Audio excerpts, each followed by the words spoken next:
Alrighty then. I still need a second to get going. I thought my stream was live for most of the 10 minutes leading up to the top of the hour, and then there was an error that I hadn't noticed. So I spent time fixing that and didn't get to finish getting ready for stream. So let me grab a coffee mug and I'll be good to go.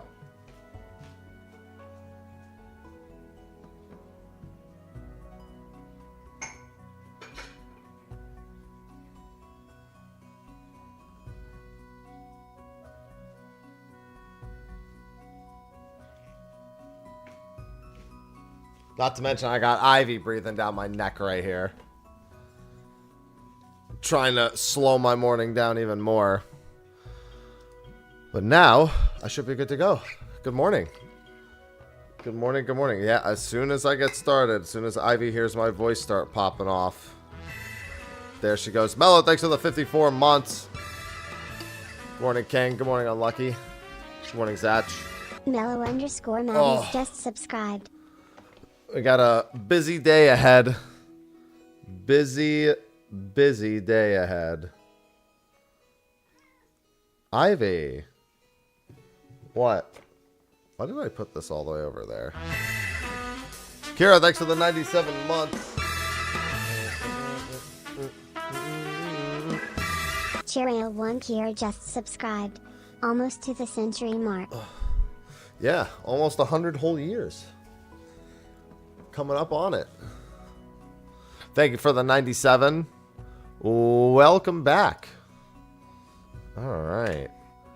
I hope everyone's been having a good week thus far. I am fucking beat today. And a lot to do today. Fortunately, it's a rest day. Where does this go? There we go. Fortunately, it's a rest day, so no gym. So I've got plenty of time to get everything I want to get done. Done. But we have a Claire Obscure preview today, plus some other stuff. We have the Microsoft Direct today. That is at 10 a.m. Pacific. I thought I opened a tab for that. I don't see it. I thought I opened a tab for it. Huh. I guess I closed. Oh, no, you know what? I think it's... Yes, here it is. At 10 a.m. Pacific. Whew. So, that'll be interesting. I'm obviously there mostly to see Claire Obscure. But there is some other stuff. It looks like it is there, and there's a couple of other things as well. And Ivy has found her way onto my lap, as is evident from this. Good morning again, Zach. The platform swapperoo. As you can see, Ivy hath found her way. Oh, she's so warm. She's probably like, why are your arms so cold? It's like, why are you so warm, Ivy? You're warming me. I'm not warming you. She is drooling all over my arm. Look at this.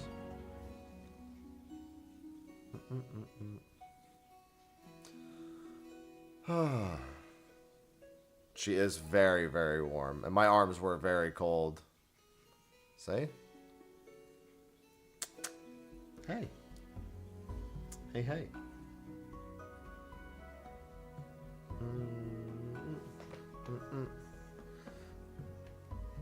Cat. Oh. I am covered in her slobber. Absolutely smothered.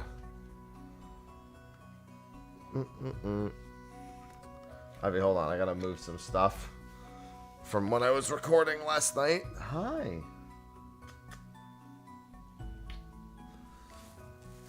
Good, Ivy. Good morning, Anon. Good morning, Nem. Yes, we're gonna mostly be chilling today. I might hit up some gathering tokens just to have something going on in the back once I get my day underway. I have a package coming to... Oh, that's right. Yeah, I do have a package coming today. Forgot about that. Oh, boy. I am so fucking beat today. It is beyond belief.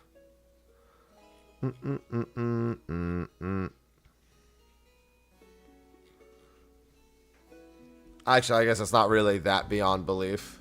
I kind of pushed myself to the limit. What's the next one? I don't know. I don't think I have any.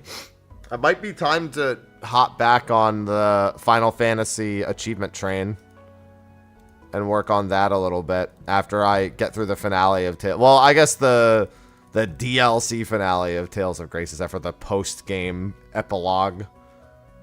It might be time to do it at that point.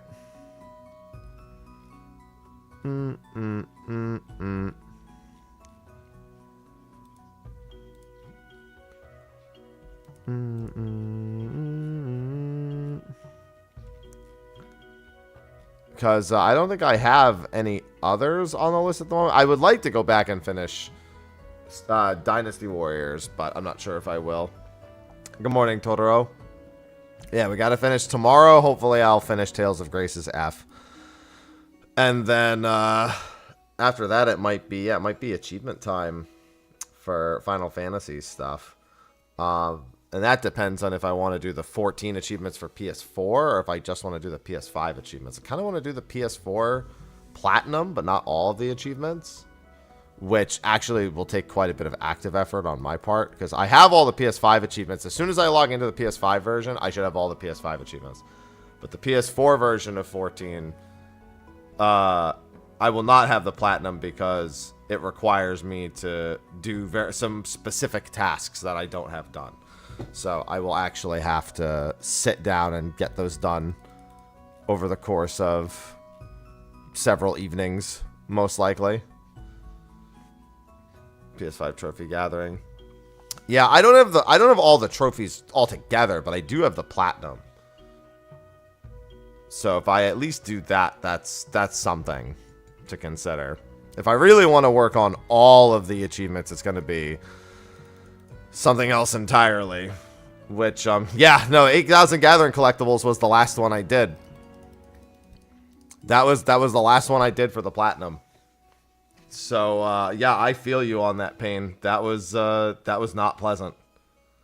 I mean, at the very least, I got to work on my mount tokens in the meantime. So I ended up getting most of my mount tokens for the first mount, by the way, not even for the Sabotender. I have the Sabotender as well now. But not even for that. Just for the first mount. And then this is towards the second. This is towards whatever mount they release next at this point. The tokens I have now, the 29, those are being saved up for the next ones. So, yeah, there's that. No, so the PS4 trophies, A, they're not retroactive, so which is really fucking annoying for all the obvious reasons. B, there's a lot of very specific ones that are not part of the PS5 trophies, where the PS5 trophies are basically directly tied to existing ones in 14. Some of the PS4 trophies are more specific, and there are ones that are just not on the PS5. They're like the really old ones. But also, like, I need to manually, like, craft an item on each crafting job. I need to, like, manually go do a bunch of stuff or redo a bunch of stuff, which fortunately is not that big a deal. More so, I just don't really want to have to play the PS4 version. So that becomes where the potential concern is. I'll have to take some time actually, like, setting all that up. I do have a spare mouse and keyboard, so I could probably avoid using my controller. PS4. So, yes. If you did it before Dawntrail, you would have, yes. However, after Dawntrail released, they made all the achievements retroactive for PS5. That was a change that they made specifically going into Dawntrail.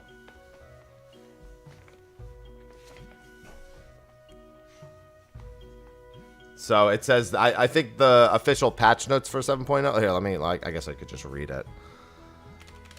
Patch notes, Final Fantasy 14.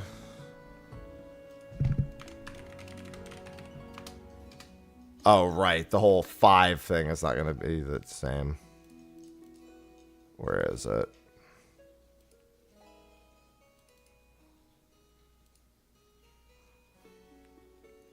Yeah, here it is. When playing on the PlayStation 5 or Xbox Series X or S, trophies and achievements can be obtained or unlocked if their requirements have been fulfilled while playing on other platforms. And your achievement data will be updated upon opening the achievement window. There may be a delay in receiving notifications of earned or unlocked achievements. Yeah, that was in the 7.0 patch notes. So for PS5, it shouldn't be a problem at all. But the PS4 version is not on that list. The PS4 version is not retroactive. So if I want the platinum on both, yeah, requires that that little bit of extra work. No, I haven't done a hunt train in a hot minute. If I'm just gonna stand around doing nothing, I might as well go do something.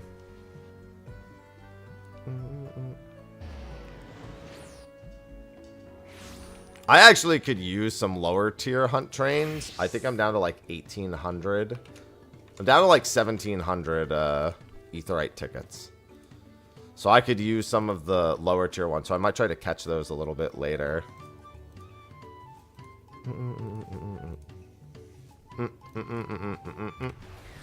I assume these hunt trains are pretty slow nowadays. Oh, well, I mean, I guess actually there's less overall instances, so it's probably not that bad.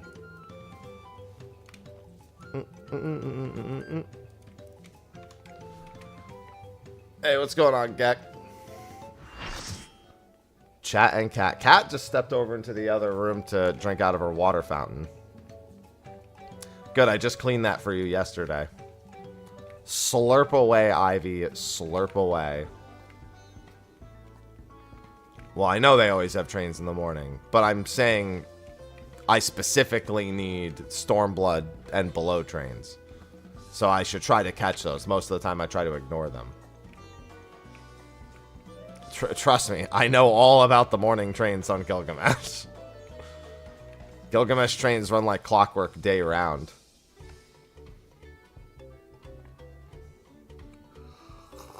Did my Final Fantasy XIV mobile video release?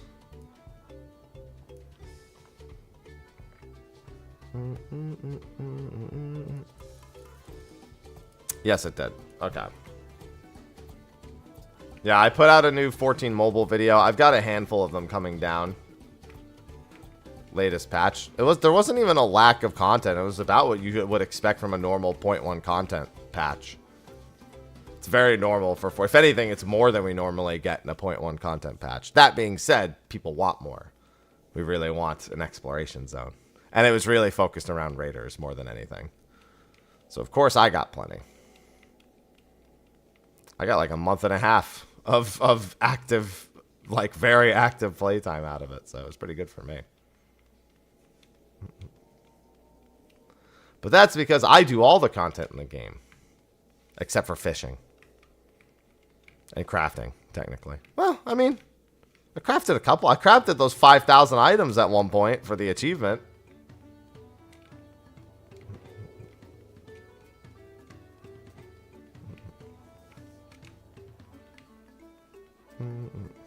I mean, I can think of a single one that does that, Gek, and it's a pretty frequent criticism of it. So I wouldn't say the bigger ones. How's chaotic? I mean, the fight's not any different. Just some people don't know that the text is reversed.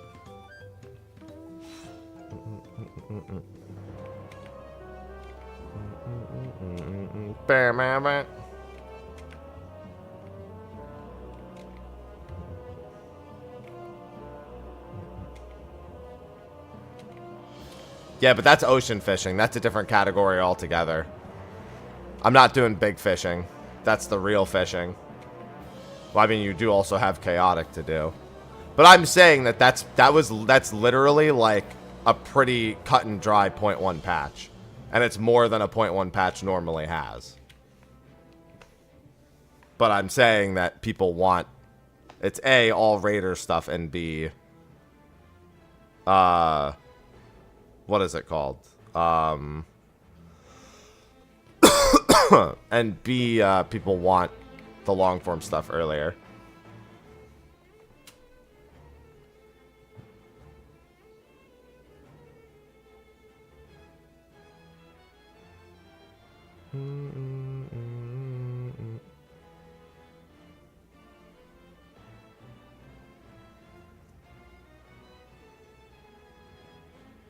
Good morning, RT.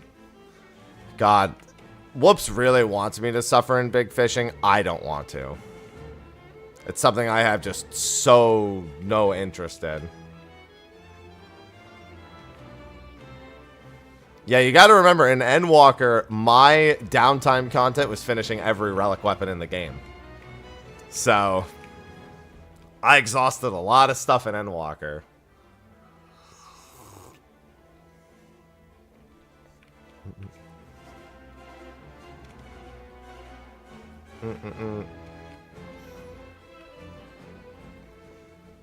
Oh, my God. Yeah, this January has been pretty chill. I've just been focusing mostly on my workout stuff this month. God, see, that's the thing. That's what I thought. I was like, oh, you know, I have 2 of Realm Reborn relics done. How bad could it be to do the other 8? Yeah, how bad could it be, indeed?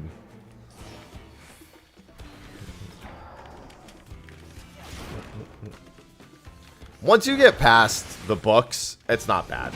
The books is really the worst part. From that moment on, it gets really easy.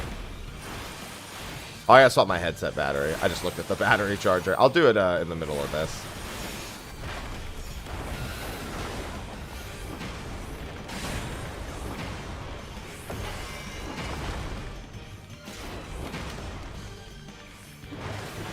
I'll do it as we're flying to the other hunt.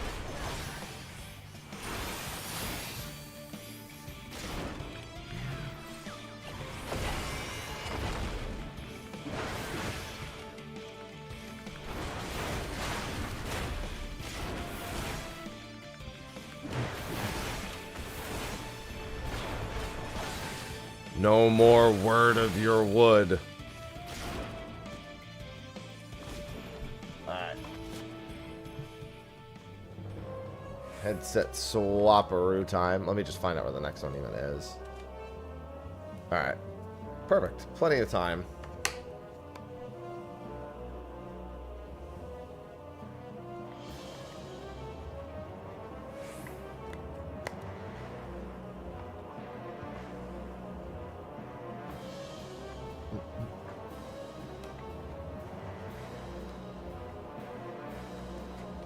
Make sure my hair's not in the thing. And back in business. I love my wireless headset from SteelSeries with exchangeable battery system that you can get by typing !SteelSeries and using the discount code Mr. Happy year round to save 12%. I love it.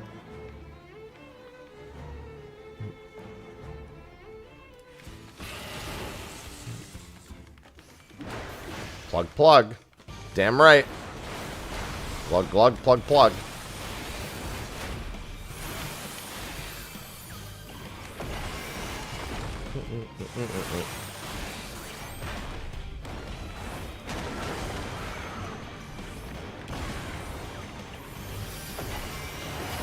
Yeah, the Shadowbringer's relic is definitely the relic I'm most glad I got done, like, in the expansion that it belonged to. The other ones were easier to go back and do, all of them. That one, not so much.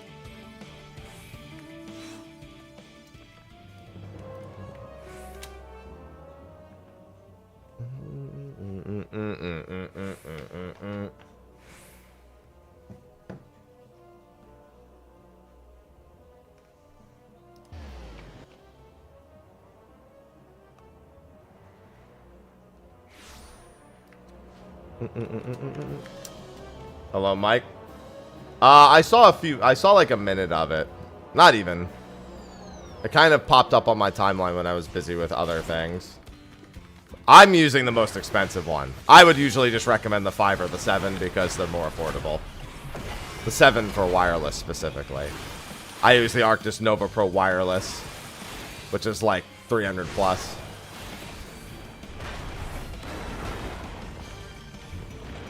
Not usually within striking range of most people's budgets, but also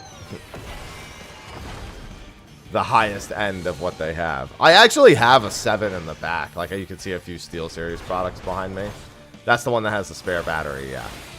The 7 is just a pretty standard plug it in to charge it when you're not using it, unplug it when you want to use it wirelessly. I would usually just charge it overnight when I use the 7. When I used to use the 7.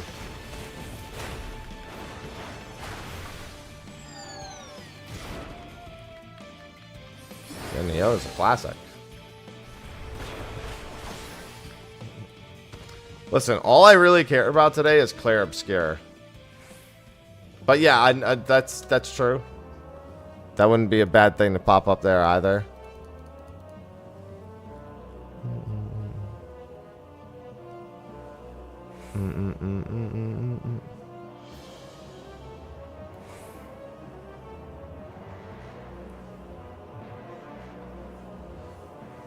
Yeah, it's on the pricier end, but man, it is nice. They have a wireless 3 as well that does dual audio channels.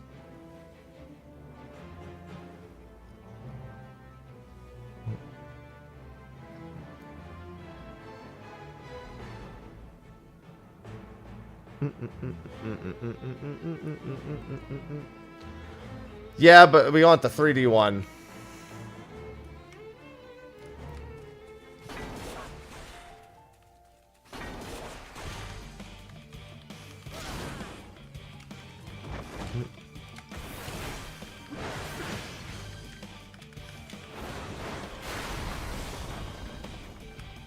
Chirp Ribbit.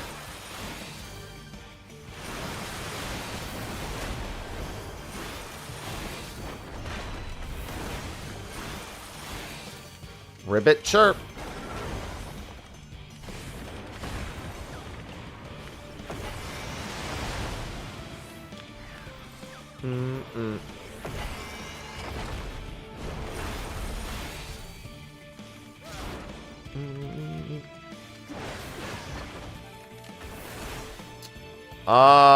I don't think it's only first party games, no. Pretty sure it's with all of their developing partners.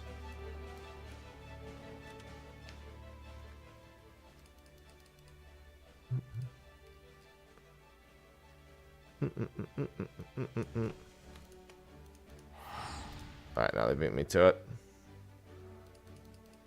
I was looking at social media.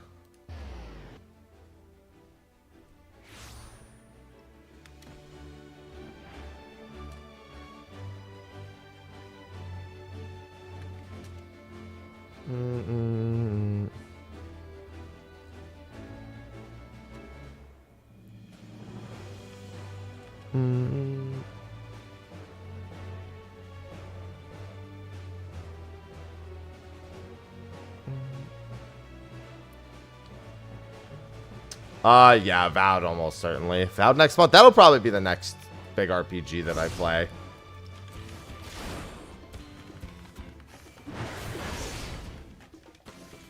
It just sucks the timing for it.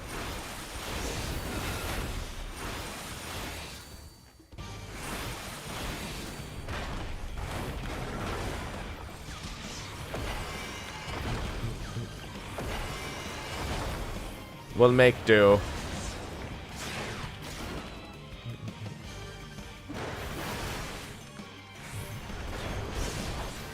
Swiper, no swiping.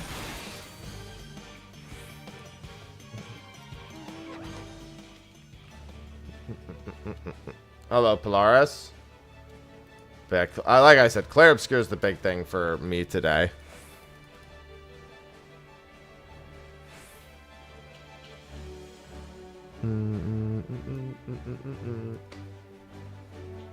Alright, I should probably post that. What our State of the Realm is today on Blue Sky as well.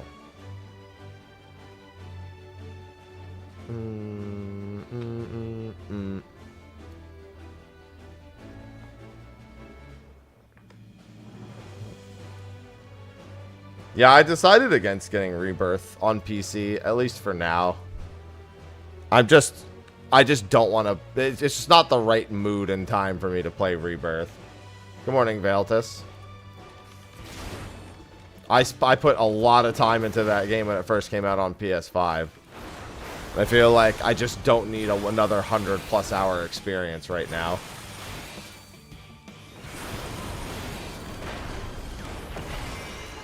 Because that's a long game. Yeah, maybe I'll buy it on PC when that version comes out. When the third game comes out or is about to come out. I'm looking forward to Crescent Island. Crescent Island has been #1 on my list for a hot minute. Alright, have a go on Neko. Crazy to see 7 Rebirth be #1 sales on Steam, though. I did not think it would be #1 sale on Steam. Remake also apparently jumped up to #7 in the process. I was like, fitting. Fitting.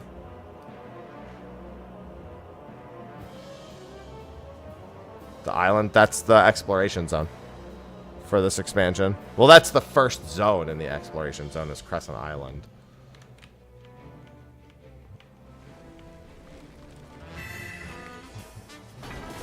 Lunar, thanks for the 45 months.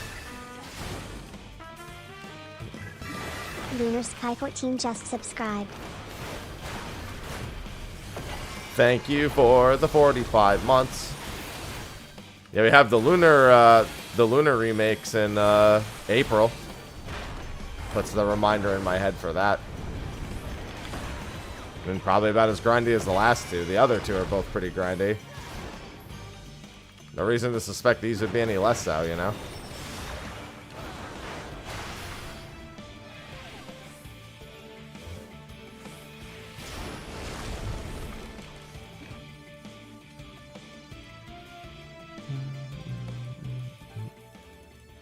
Granted, we are also going to be getting cosmic exploration.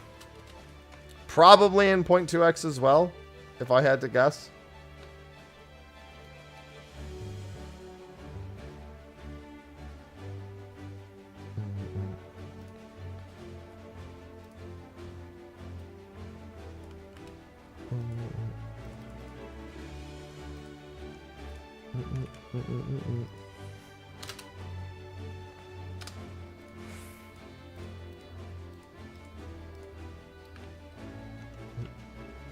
That would be completely pointless to do a new MMO. That would be completely pointless.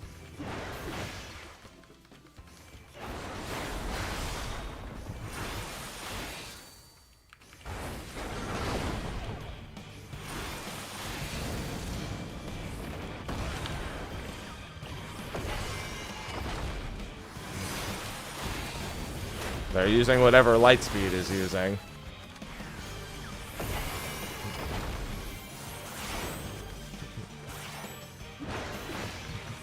That still would all that would do a lot more harm.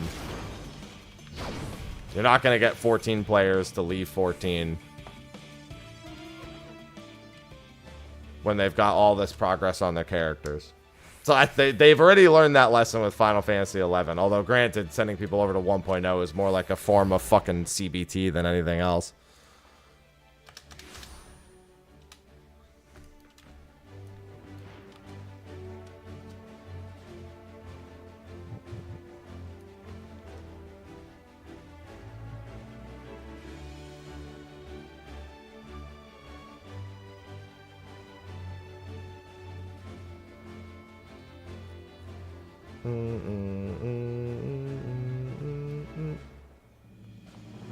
Yeah, they wouldn't. They're not. It's like when WoW was like, "Oh, we're gonna make a new MMO," and then they're like, "Wait, this is fucking stupid. Why would we do this?"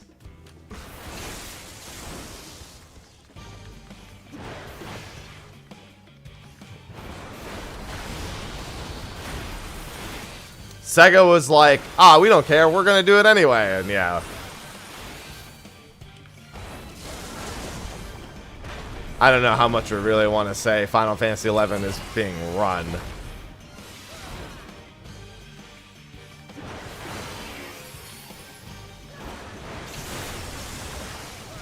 It's certainly there.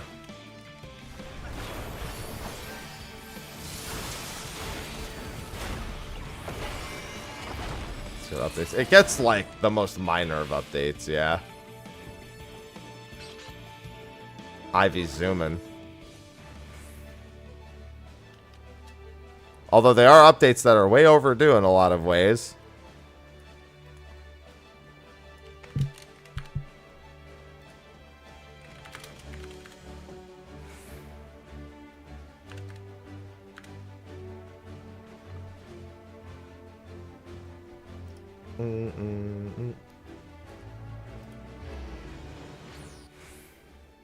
Chaos, chaos, chaos.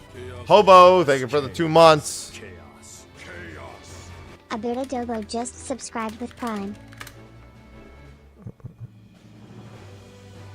I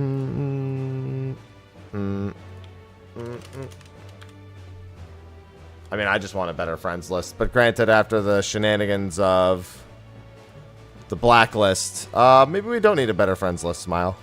I've got Discord. But that's my friends list.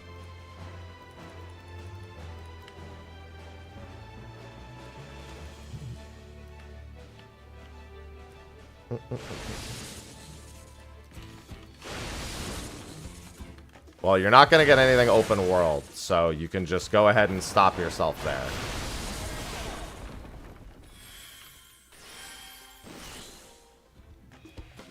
Will I be targeted?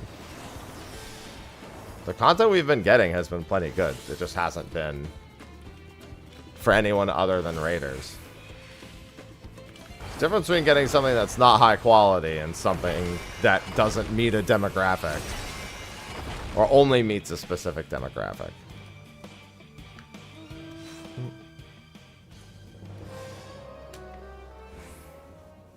I'd argue Dawntrail's probably had the highest quality, just not the highest.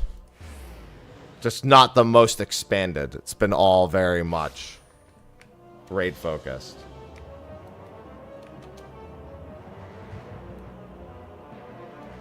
Well, it's not even about being combat. It's about who it's targeting within combat. Extremes usually target like, what, 25 to 30%. Savage can target... Well, I mean, actually, it depends. Extreme can target up to like 35, 40%. Savages end up being closer to 20 to 25%. Chaotic's been 10 to 15, and Ultimates are like 5 to 10.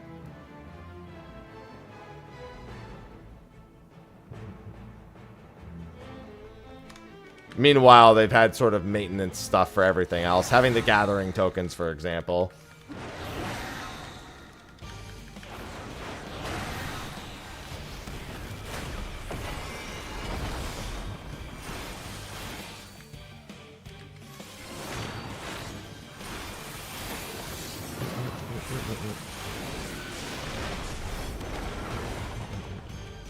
Like, there have been a decent amount of tasks. Obviously, the value of Figmental Coffers has helped treasure maps in particular and their popularity. Just not enough non-raider content. Everything we've gotten, though, I would argue, has been probably the highest quality content for the most part that we've gotten in years. But specifically in the categories where we've gotten them.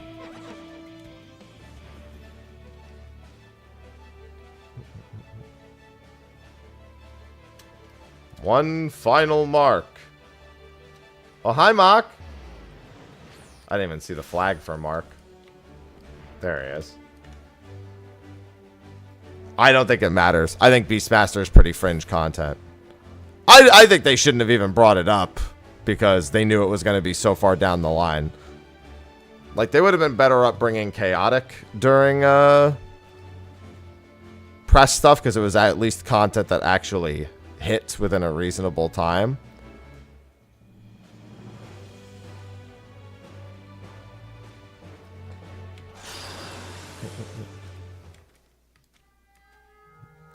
Well, no, Endwalker... So Endwalker did have a lot of raid focus, but Endwalker did make content that was for more people. It just didn't have an exploration zone. It's just that Island Sanctuary wasn't received super well. The relics didn't create any sort of long-term commitment or require any amount of actual, like, playtime. Variant and Criterion had both casual and long form, but both of them suffered from reward consequences. And Walker had a reward consequence problem. They tried a lot of new things that actually did span across quite a few different play groups. Just not to the highest level of success. And they also slammed raid content. Well, I mean, they've been telling us that Crescent Island was planned for 0.2x for, like, literally ever. That's not, like, new information. We've known that for probably about 8 months at this point. That being said, just agree it should have been sooner.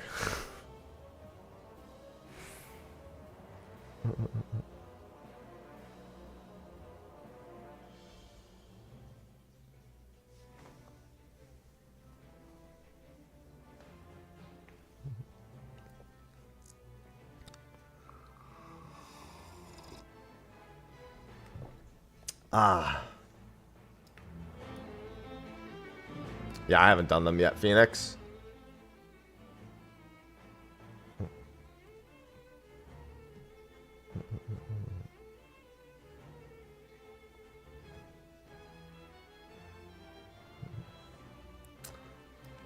There was something I was going to do after I was done with... Oh, well, that's right. I was going to wait and see if any Stormblood trains popped up. I was actually going to see if I could grab Stormblood trains from... Where is the hunt? Am I still in the hunt Discord? I don't even know if I am. I'm down to 1,700 tickets. You know. There it is. Ether hunts.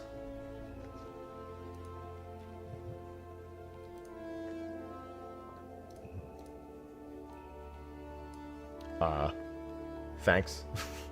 Okay, so they did a Stormblood train at 6:10 a.m. So that's not going to be an option. So I need to keep an eye out for other Stormblood trains.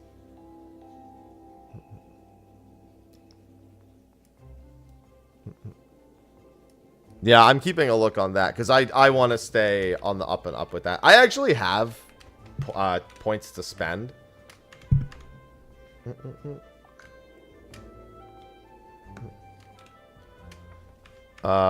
Let's see. So let me spend what I have because I definitely, yeah, I was gonna say I definitely have some seals to spend.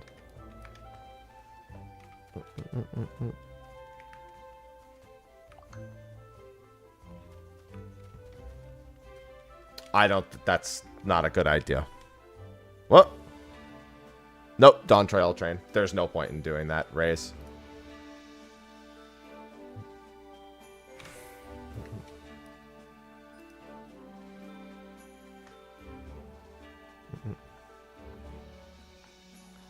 Yeah, but that's because Guild Wars has always had really bad gear progression. Meta events largely stayed... I don't know about nowadays, but for, like, the longest time, meta events in Guild Wars 2 only remained populated because gear in that game is garbage. Like, gear progression in Guild Wars 2 was garbage.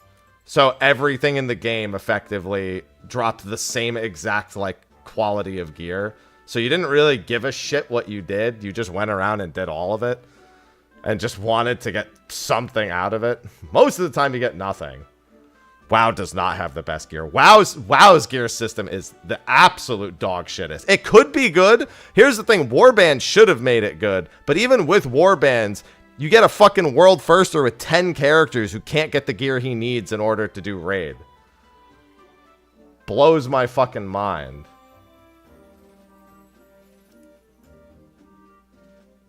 That is not a good gear system to have. How are you going to add a system that makes actually, like, sharing gear between characters, like, good, and then still have people, like, have that kind of dog shit in there? That aggravates the fuck out of me.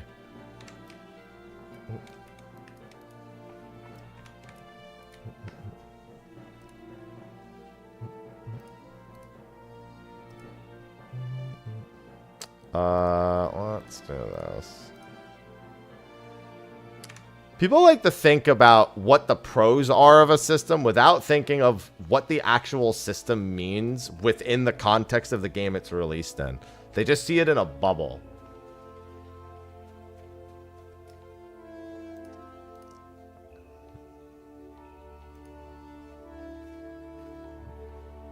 Like WoW's gear system is made to effectively force you to run in the hamster wheel. I don't agree with that, Polaris, in any capacity. After what I don't know how after what I just said you could have that take. Now what you could say is that the gear itself is more interesting, and that's why they tie RNG to it. Because if you're going to make more interesting gear, you have to make the acquisition of it worse.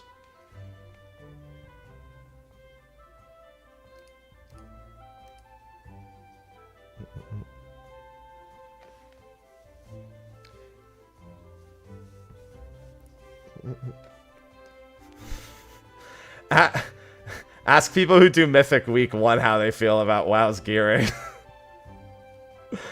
Oh my god. To be fair, that's not even WoW's gearing. That's WoW's Mythic Plus balance. I'm sorry, that's WoW's Mythic raid balance.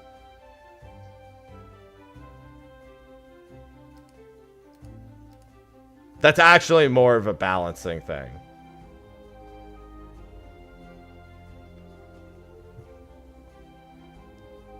Hey, you know what? If your luck is bad enough, Silver, and you don't win any drops, that might be what happens anyway with the books.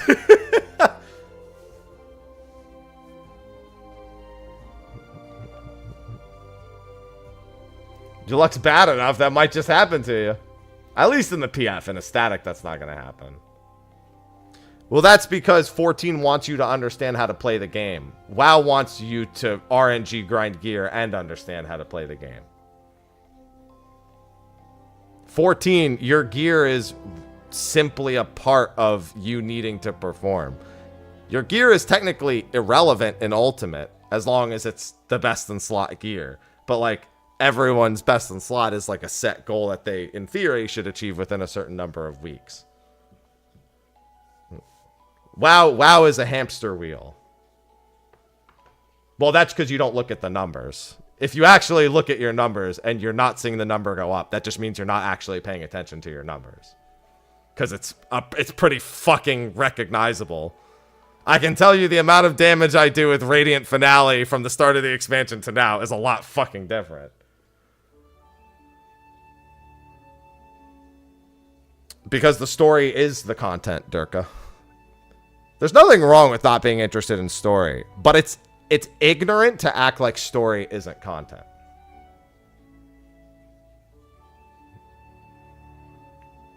It is genuinely ignorant to pretend like story isn't content. And there are things you can do as you're working your way up through the story that you should be going out of your way to unlock and at least experience in some capacity.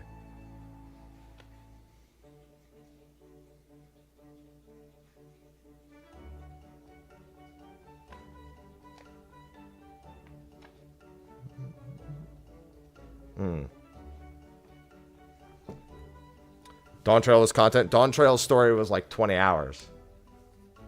And yes, it was content. It's ignorant to act like it isn't. It's also only 20 hours within Dawntrail to get through the story. Well, I mean, you could also just make Gil Phoenix. But I agree. More gearing options is always good. Dawntrail was alpacas.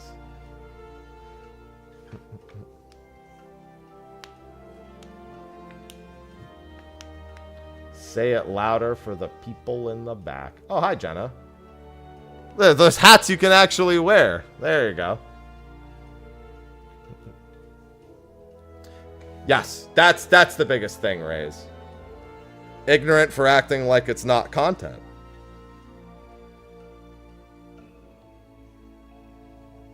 I thought the story was okay.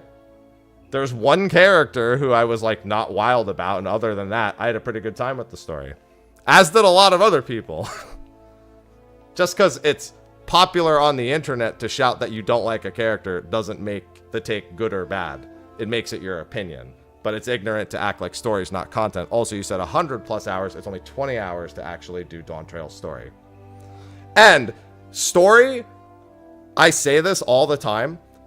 Story, even as someone who likes the story, it is the least relevant thing in Final Fantasy XIV. Now, I don't say it's insignificant content, because it is significant, but it's not what pays this game's subscriptions. That's where criticism is needed more than anything.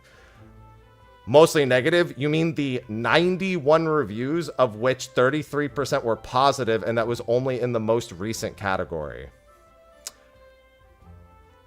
Do you have any of your own opinions, or you're just going to recycle things that other people tell you? Because I can source the things that you're saying, and they're just other people's opinions.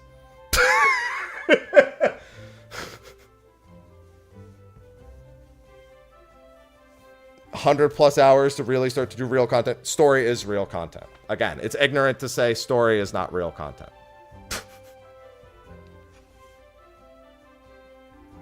Again, this is all easy. It's all easy. When you just recycle other people's opinions and you're not able to form one of your own, it's really easy to rebuttal when you're someone who actually is able to form your own opinions.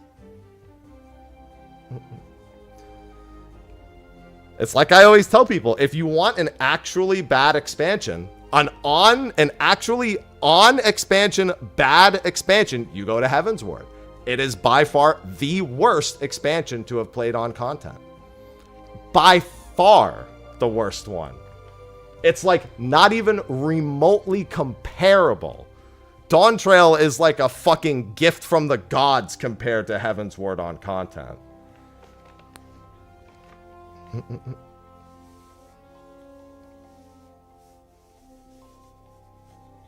Story is not filler. Story is content.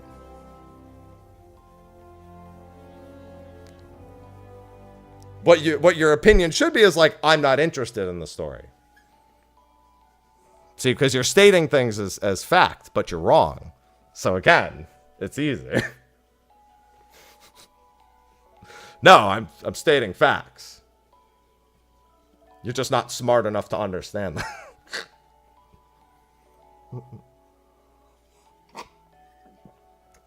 Yeah, you can. Oh, do you not like? You cannot like pizza, but pizza is still food.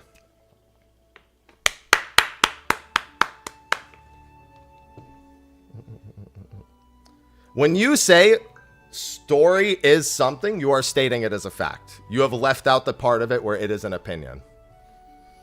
Fat boy. Did you just try calling me fat boy? This man hasn't seen what I look like. Oh, that's funny. It's funny when children use the internet. Anyway. Oh God! Wow. Yeah, we actually just had the discussion about warlords. So it's funny because so when I think of the worst period in time, when I think of the worst period in time for WoW, most people think Siege of Orgrimmar. But what is also very evident is that Warlords, which came out right after Siege of Orgrimmar, and by right after, I mean 14 months after, that was the real problem. And actually, Dawntrail is in that exact scenario right now.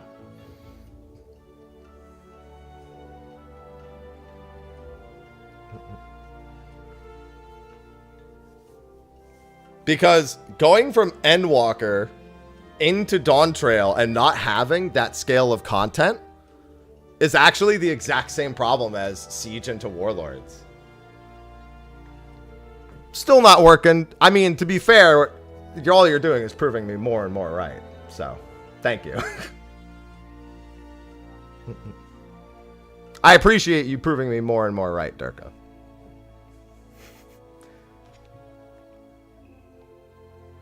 You know someone doesn't understand the difference between having an opinion and presenting opinion as fact, and then not being able to maintain a discussion on the matter when they go to personal insults, because they have nothing left, because they have no value in the conversation, and they never had any value in the conversation to begin with. Yeah, exactly. It's an admission. It's like when you say something to someone and their only response is fuck you, it's like, are you denying the thing I just said? Or like, if you just give up on the conversation, you just give up on the back and forth?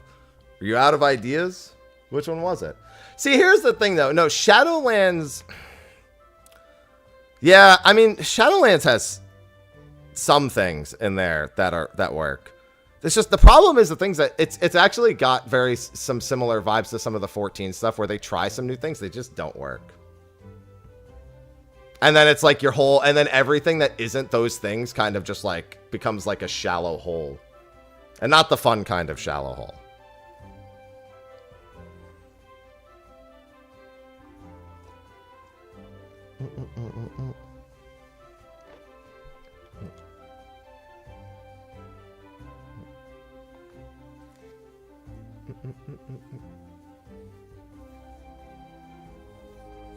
A bit of pop. Probably just because I'm speaking loudly. I took this off of it because I noticed there was this like weird effect that was occurring from like it moving around when I touched the desk.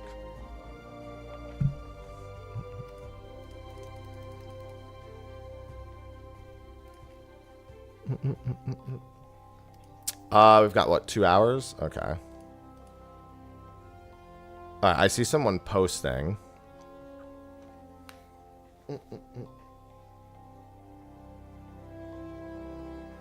Yeah, I've got an entire Instagram post worth of stuff. I'm actually not even on a cut. I'm on like a slightly below maintenance thing right now because I was trying to work on my strength, but I put on too much. So two things happened. One, I was working on my strength and I started eating more, and that was when, and then Aloha passed, but I still wanted to maintain the eating habit. So I ended up disproportionately not putting on as much muscle mass as I did body fat. So I'm trying to pull that back down by a few pounds and then get back to maintenance so I can do that.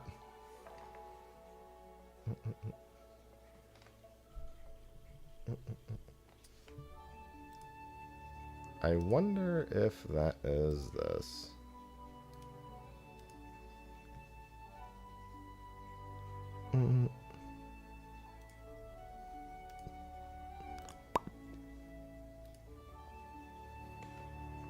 No, I'm not making up for something.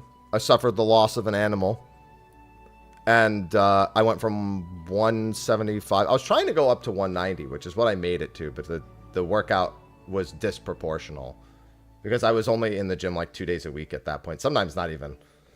The grieving was bad. It was really bad. Oh, this might be why, actually. Let me see. Huh. Why is it...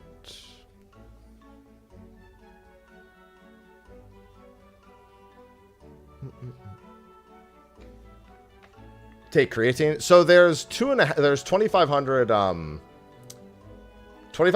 so 2.5 grams in my pre-workout, but I don't take I don't generally find I did a stint with creatine. I didn't find that it really did anything. If anything, it just felt like I put on water weight. I didn't notice any actual gains when I took it for like several months. So I stay out of it.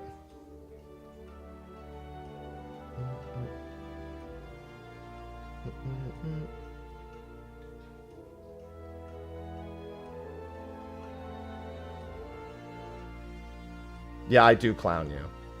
It's weird how you can just lose a discussion, which is you shouldn't be able to lose. But people like to set themselves up for that and then just be like so upset. It's kind of embarrassing, but you know. Yeah, I'm doing better now. I think they said because the aesthetic doesn't match. I take Gorilla Mind no stim for pre-workout. I don't want stims. I don't want to feel like I'm fucking coked out at the gym, like I got ants under my skin and shit. Ugh. When I was in college, somebody gave me something with a bunch of beta-alanine in it and gave me that feeling. I'm like, I'm never doing that again. That was bad. It was really bad. I do not want to do that ever again. Hey, what's going on, Pyro? Long time, bro. Yeah, I'm doing my thing. I'm just doing my thing, man. I'm just doing my thing. I know I'm doing. Wonder if this would change it. Well, that's gonna adjust the volume. I don't know if that'll stop the pop. Because that changes the level to 65. The new exploration called the crafting. Yeah, crafting is cosmic exploration. The combat is Shade's Triangle. And the first zone will be Crescent Island. Good evening, Foxy. Do you feel anything? I have a pretty big caffeine tolerance. So I don't really... I feel a little something, but not a whole lot.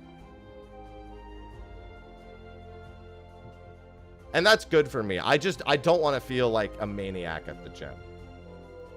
I just don't. It's just, that's not for me.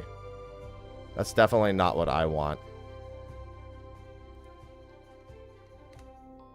Oh, you know what I realized? Didn't I manually... No, I turned this off of the other settings, right?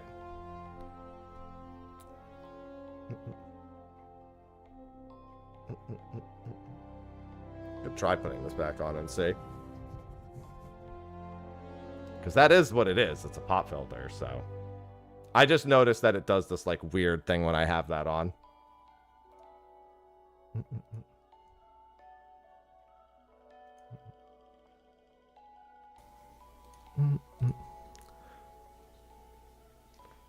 See, I don't even fully think that, Silver. I think it literally is just a lot of hard focus on disliking a single character.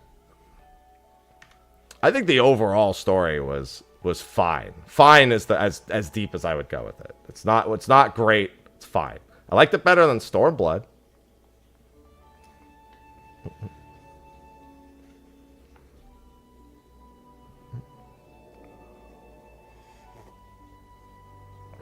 Let's talk about DT. Yeah. Also, I really like 7.1's story.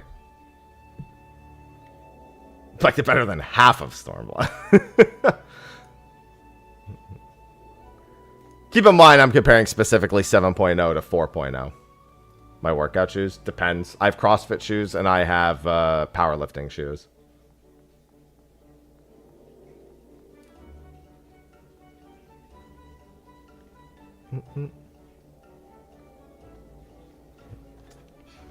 My Romalios are for my squats and my deadlifts. Battle content is the Shades Triangle one. Yeah, that's Crescent Island for the first zone. Where is this? Oh, and no, Jenna, I'm not gonna. I don't think I'm allowed to quote prove it.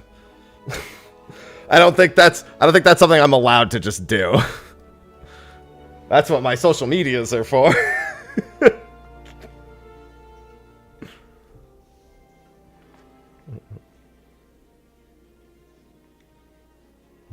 Hit a flex? Well, do you? Because if you're wanting an enhanced flex, you're not gonna get it.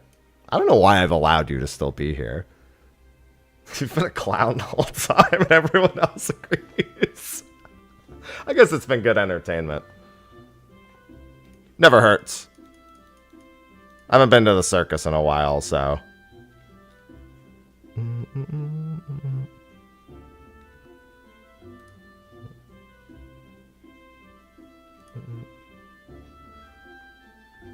Yeah, I read both Guffles.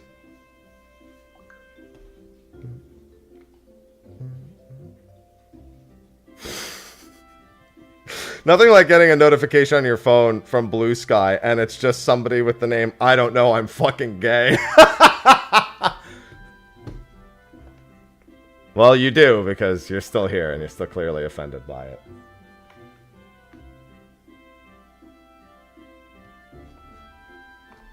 Sometimes you go to the circus, sometimes the circus comes to you.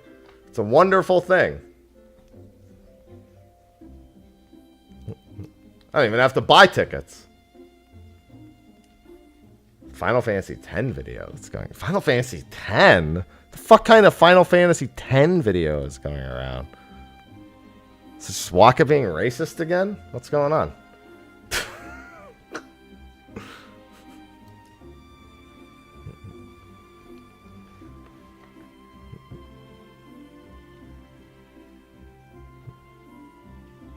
by your own lack of intelligence, Durka. Anyway, it's been enough fun making fun of you. I'll just take you out of here now. That's fine. Enjoy your life.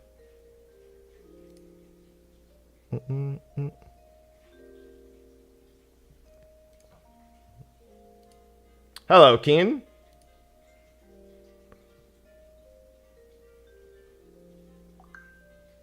Literally like women?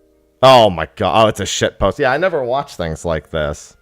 I like how... Oh, I mean, I can see what it is, though.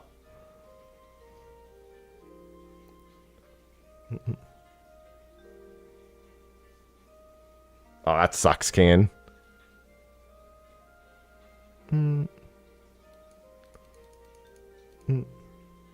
Hello, Nar. Yeah, I've never been one to ever watch, like, Team 4-Star or literally anything. Like, the, like, redubs over things. It's funny, because, like, when it came to Sonic 3, a lot of people were referencing something called, like, a Snap Cube dub, and, like, I didn't know what it was, so I was like, I don't know what the fuck you guys are talking about here, but... And then I found out, and I was like, oh. Okay. I just literally never watched, like, redubs. I have watched one redub lately that I actually thought was funny. And it was a Yu-Gi-Oh! One. But it wasn't Yu-Gi-Oh! Abridged. I've never found any of the abridged stuff funny. I've literally never once thought the there's maybe like 15 seconds out of everything that is abridged that I think is funny. Most of the time, I'm just like, I'm embarrassed to be here right now.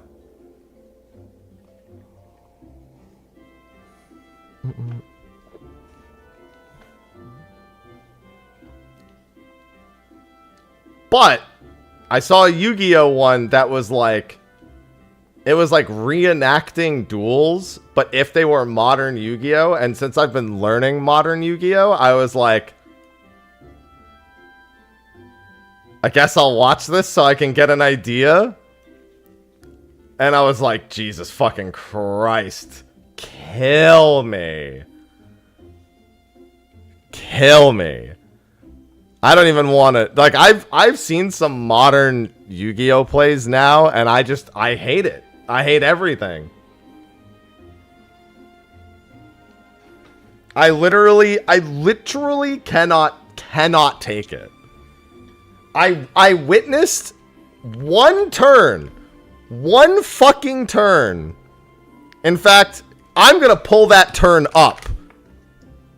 I'm gonna see if I can find that exact turn.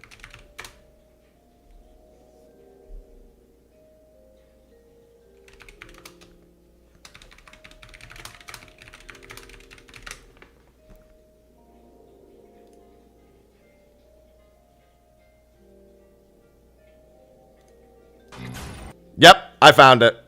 I found it. I literally, I wanted to vomit when I saw this. I genuinely... So, does anyone here not have current modern Yu-Gi-Oh! Experience, but remembers playing it when you were young? Because if so, I'm about to blow your fucking minds. And it's, like, not even fair. Here, let me do this. This shit was aggravating to watch. However, I will say the way the video ends is pure bliss. Oh, so now I know who the real account is. That's obviously the other person. That's weird. Why is it not showing here? Are they already banned? Oh, no, there we go. Alright. I don't know if you're ready for this. Look at this turn. Activate. Look at how many cards happen on this one turn.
This is real. This is a real turn.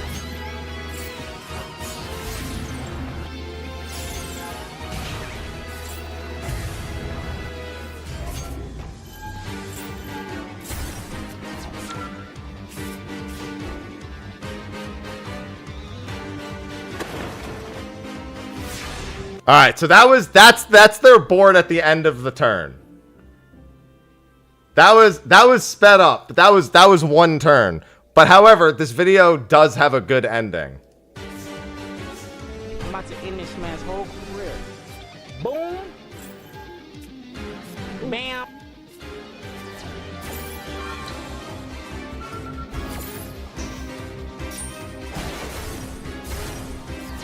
Bop.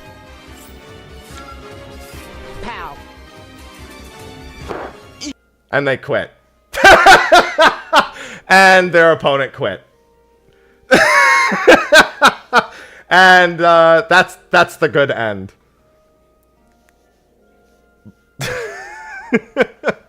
Spent 10 minutes getting the board. Spent 10 minutes getting the board. Completely undone in seconds. Just lightning storm and a few other chainables. Just done. There is a video of something similar, but it's actually a ×1 speed single turn. Hold on, let me check something real quick. Oh fuck, I was too busy watching that. We were too busy talking about that. I forgot to hop on this train. Care to share the video? Sure.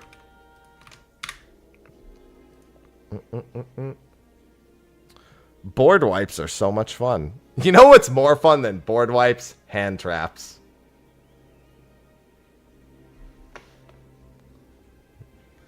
I've watched so much Yu-Gi-Oh stuff as of late. Go format. So it's funny. So Simo, who I actually was meaning to check in on because I know that he had surgery this week, and I don't know if he's posted about his surgery. Oh no, he actually just posted an hour ago. He just came out of his surgery, right? Yeah. So Simo is what I've been watching the most, and as part of a charity event, he's holding basically a Yu-Gi-Oh tournament, but it's not just playing the game. It's like it's more like Survivor in a sense, where it's a bunch of like Yu-Gi-Oh related mini games. So like one of them was like people had to find 3 cards of an archetype, right? Or 3 cards of a specific, like, 3 cards that are under 1500 attack, or 3 cards that have exactly 1850 attack, or 3 cards that are warriors or whatever. And they're not allowed to overlap any, but they also don't know what everyone else is picking. So it's like as soon as people start matching each other, they get eliminated. But then he actually did GOAT format dueling this week, and it was actually awesome. I actually loved it. Although the teams were so mismatched. It was... Who was it? It was Farfa, Syriax, and Ruxin against Gage, MBT, and I can't remember the last guy's YouTube name because they call him Paul the whole time. So I can't remember what his actual like YouTube is because that's not his YouTube name. But it's like it was a masterclass of GOAT format. TBAPS, that's what it is, right? Hearthstone. See, all the Hearthstone content creators have just been doing Bazaar lately. Like, that's all they've been playing is Bazaar. And I haven't even watched any Bazaar content. I just know that's what they're all playing. They're all playing Bazaar. Minus, like, Raren making the occasional, like, Hearthstone-related video.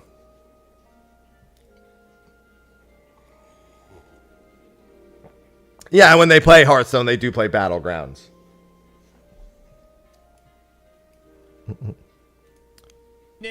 No, but here, we actually watched a chunk of this. It's so weird because I know Syriax does Yu-Gi-Oh stuff, but it's still so weird to me to see Syriax in a Yu-Gi-Oh like in a video like this.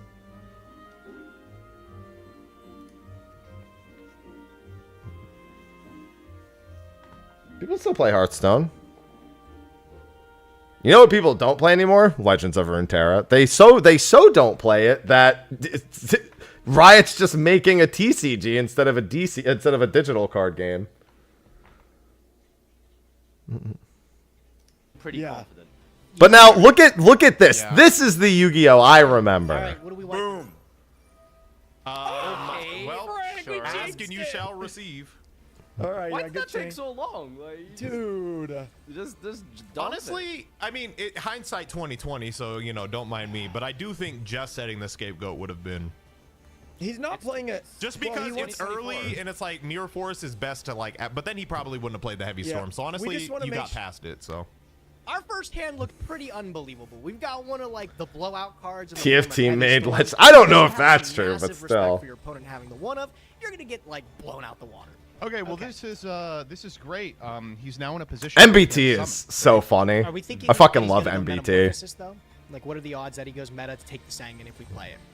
If he goes meta, we just chain break, right? Oh, because there's no priority. That's a huge deal. No priority, yeah. Yeah. Okay, so just slam the Sangan. God, priority is such a silly thing in Yu-Gi-Oh. Player on knock. We could like play an attack to player on knock.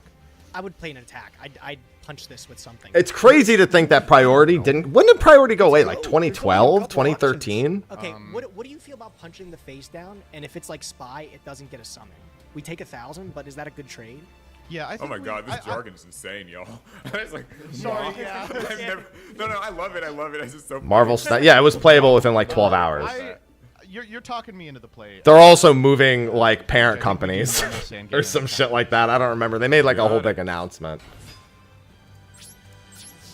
So our game has started, and we're already in a kind of a weird situation where we've had to activate Scapegoat. We set Tsukiyomi. So what I learned from this video is apparently Scapegoat is not even popular in GOAT format anymore. Suk, yes, thank you. Okay, we're looking good. We're looking good. Somehow both Farfa and I both forgot how Tsukiyomi works. Honestly, you can flip yourself back over to keep your. No, flip him down and pierce him next turn. Yeah. No. It's more damage for Air Knight. No. Oh shit! No. Tsukiyomi returns to your hand. You needed to set the Tsukiyomi. Why? Oh, why don't we listen to Syriax? Oh yeah, he's Dragon Ball. Right. Syriax is Dragon Ball. To be fair, I know that feeling, but still. I never set Tsukiyomi. Apparently. What? For some reason, I haven't played too much Go in a while, but dude, it's so funny when the Marvel Snap thing happened. Face up still returns to the hand. I thought spirits don't bounce. That it was rivals. So that's huge. Let's go set break. Do we want to set torrential? I think that's probably too much. No, I think because torrential kind of. I did see the new Blue Eyes support. We wipe all the tokens and we get the Sangan Surge. What if we set just torrential? It popped up on my recommended in my shorts. Yeah, let's do that. Which one of them is high? We don't have any flips in What, Paul? No, Paul just isn't actually playing. Yeah, that would be. Paul's just listening to them. He actually has no idea how to play GOAT. So he's just letting them tell him what to do. Because you can't flip him. Okay. Let's see what we got. You're about to draw. Oh, Metamorph. Oh, there you go. There you go. I don't think I need to tell you anything. Yeah, you're fine, bro. You're fine. Yes, that's like easy. It is okay, meta. there's the meta. Okay, awesome. Oh yeah, Tencent's in like 90% of things. Yeah, you just hit him with the torrential. Unless, wait, do we wait and let him? Do you think he's gonna summon another monster? He can't attack. There's no way he's that dumb, right? Like, no, yeah, we're sucking. We're using torrential here. Yeah, flip it up. The song order for Bard. I mean, the song order is universally Minuet Ballad Paeon at all levels when you have all three of them. The nastiest torrential of all time. Minuet Ballad Paeon, always. Yeah, I guess The difference is the song timing, which can change depending on your level. Meaning, like, when you actually go into the next song. It's always at 3 on Minuet. But there's 3-3-12 and there's 3-6-9. And depending on your at 100, most people seem to just they don't really care that much. That is a. I guess it didn't matter because if we 3-3-12 seems to be more common if I recall. Yeah. Because we were talking about Yu-Gi-Oh! And I pulled this up because after I pulled this up as an example after watching that last play. Look at how normal this is. You get the dark in the graveyard. Well, you already have a dark in the graveyard. Look at how fucking normal this is compared. You think you can take a hit? Here's the thing. To what we just watched from modern Yu-Gi-Oh. Yeah, I would set. Last time he had a small monster. This time he added a smaller monster. Yeah, I would set. We don't know if he has something That's in bigger or seconds not, but remaining. Yes. He might have just waited for it. 3 remaining in Heavy Minuet, Storm, 3 remaining in Torrential. Ballad, 12 remaining in It's gonna be tough to Payon. win that game. Okay, sets. Okay. See, that could be Tsukiyomi because he can't Knock just off the normal top. summon it. Oh, that's a Under great one, Dragon's too. Break. That's great for Raigeki Break. Yeah, go ahead and trade that out for 2 more, Paul. All right, sweet. Gonna pitch this. Hello, Yabi. The UI's weird here. You have to hit yes. Yeah. So only BLS. He's got dark and light already. Oh gosh. I got a light and dark. He's had a torrential and a heavy storm to start. That's rough. Let's And just then, set that spy and that Raigeki. You don't want to learn modern Yu-Gi-Oh. If we We see just Chicken watched and a Bando play get of shit modern done, Yu-Gi-Oh right before this, and it was quite. It's literally like watching cock and ball torture, but in But if card it game contributes to format. BLS is online, so we just banish it. Oh wait, do we have a light? No, wait, no, it's not. Never mind. Well, Parshath is Yeah, gonna. I don't know who the fucking wizards are who figured that shit out, but they're out of I don't know. control. Do we set the Parshath? As crazy as that sounds, because you know it's a 2K. I'm world. colorblind. It- I don't. it could I'm gonna send them just out say into yes thinking that because it's I something can't scarier, imagine you Payon know? is purple. Like a guardian sphinx or something. Yeah, card and something ball with, board like, game eye torture defense. instead of cock and ball. It's Wouldn't you just card rather and board set the game. tar? Well, no, because you You'll lose BLS. lose your BLS. I mean, yeah, but I think BLS is what will turn this game I don't know around. about tribute set, but if we Just could trust it to do. summon him, he's- I mean, that's fine, but again, if I go back to that other video, it's not even about like. Actually, let me see if I can get the other one. Yeah, here we go. Here's another. I think this is. When is this from? This is from 2 years ago. At 2 times. Well, actually, I don't know if it's at 2 times speed, but look at this. This is from 2 years ago, so it's not the most recent, but still. This is 1 turn.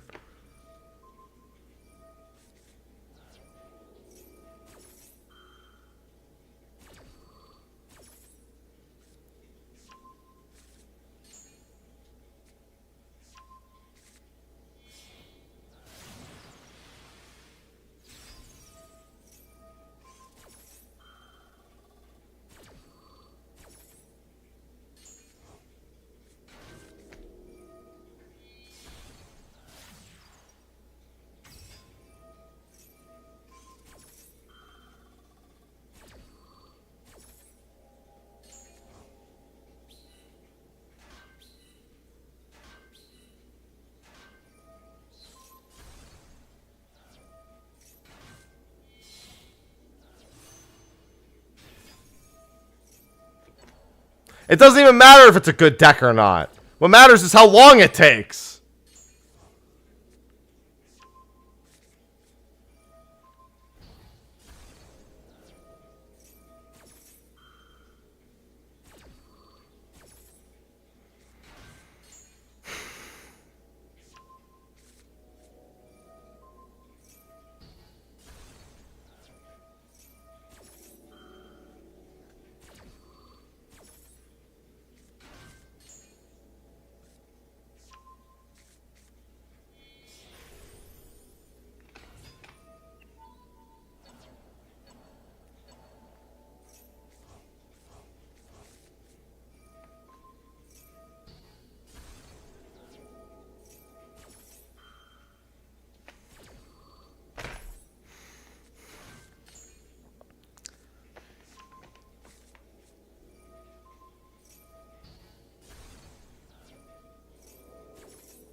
They have more cards in their hand than when they started the turn.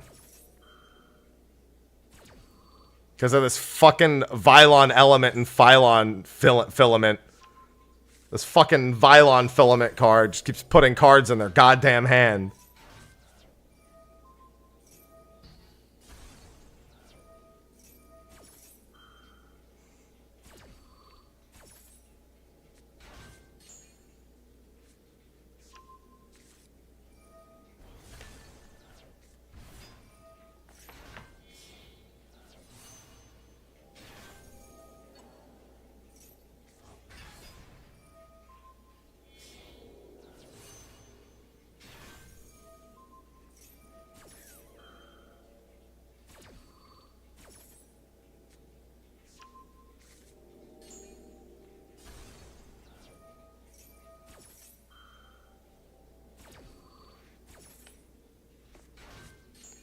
I think they're almost done.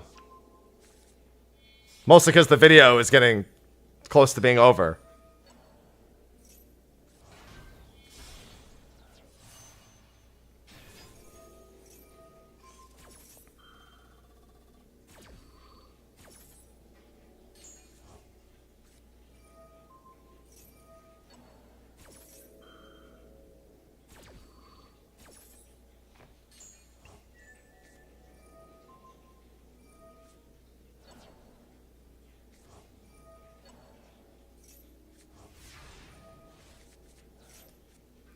And that person's turn is now over. That took 4 minutes and 45 seconds. And I don't know if that was at one time. Oh, you know what, though? I think this is a replay. And the replay cuts out the decision-making time, doesn't it?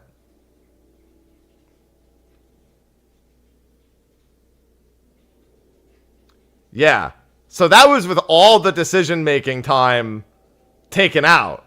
So that's why it looked like the person was a Giga Wizard playing the cards, because this is a replay. So all of the actual, like, okay, I need to do this and then that. No, this was in actuality like a 10-minute turn. I want to know what the rebuttal turn is. And do they leave the game immediately?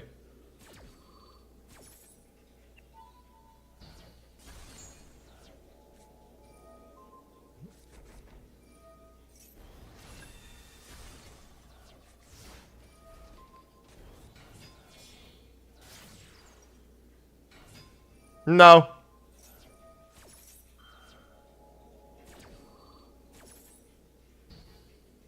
They just go at it again. That's it. No, that was not at 2 times speed. That was at 1 time speed. That was at 1 time speed. Oh my god. Good morning, Avelia. Dude, it's just like, if I ever played Yu-Gi-Oh! Again, it would have to be GOAT. Because, like, and even the thing is, GOAT, from what I've learned, you don't even actually play GOAT anymore. Like, GOAT, like the actual card, Scapegoat. Apparently, it's not good anymore in its own format. Because it's the namesake of the format, but apparently it's not even used anymore. Bro, if I had to witness that in person, I would...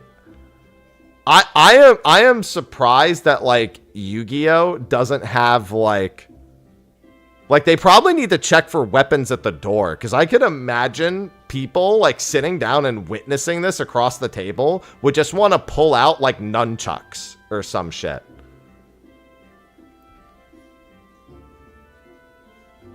Literally, watch it, like, after 15 minutes, you just get nunchucked in the face.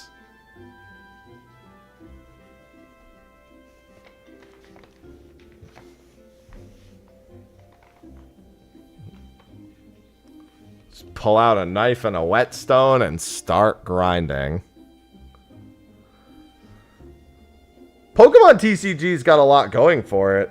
I've seen a lot. The trainer cards are nutty. Like the combos of some of the trainer cards. Oh. But they're nothing like that. They're nothing even remotely close to that. Isn't Edison until like 2012? Last expansion, Keen. And then we're back at it this expansion. Technically for the last like 4 years or so.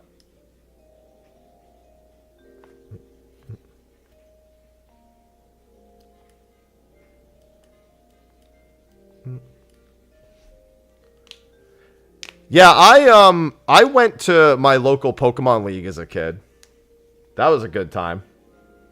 They gave me a happy birthday Pikachu on my birthday. 2010. Okay, yeah, that makes sense. God, I stopped playing Yu-Gi-Oh! And I want to say 2008. When did Six Samurai first come out? Not get the support, because Six Samurai got a ton of support over the years. Six Samurai came out in 2007 or 2008. That was the last, like, archetype release that I played. Yeah, but it wasn't that big of a crunch, Keen. We're basically back at those numbers already.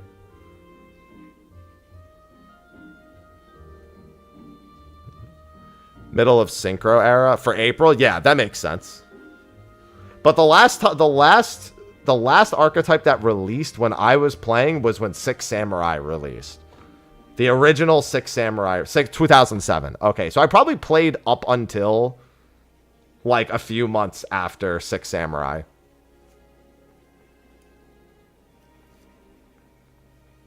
The last deck I made was Gladiator Beasts. And you know what? I will say this. Both Gladiator Beast and Six Samurai should have been a warning. Because both of those decks had a ton of chain plays. Not nearly as bad as like the videos we just saw. But there was some pretty like shitty, like I can't believe I have to watch my opponent do this turns with Six Samurai and because Gladiator Beast, for those who didn't play it, Gladiator Beast, every time they attacked, they shuffled themselves back into the deck and you summoned another one. And when you special summoned one that way, they got bonus effects. So you would like attack with one and then special summon the other. And with the special summon of the other, you could usually chain another special summon during the battle phase and attack with that one and then do another shuffle and do another negation. So there was a lot of that. But it was like very tame compared to like Synchro, Xyz, Lynx. Dude, I have not seen a Pendulum card in like ages. I think everyone just... It feels like everyone just wrote off Pendulum cards and said, I'm not doing that. What's going on, Nevin? Yeah, 2 minutes at most is fine, not 20. Isn't like the total match length at tournaments like 40 minutes? The fuck? I mean, 3 turns and it's done.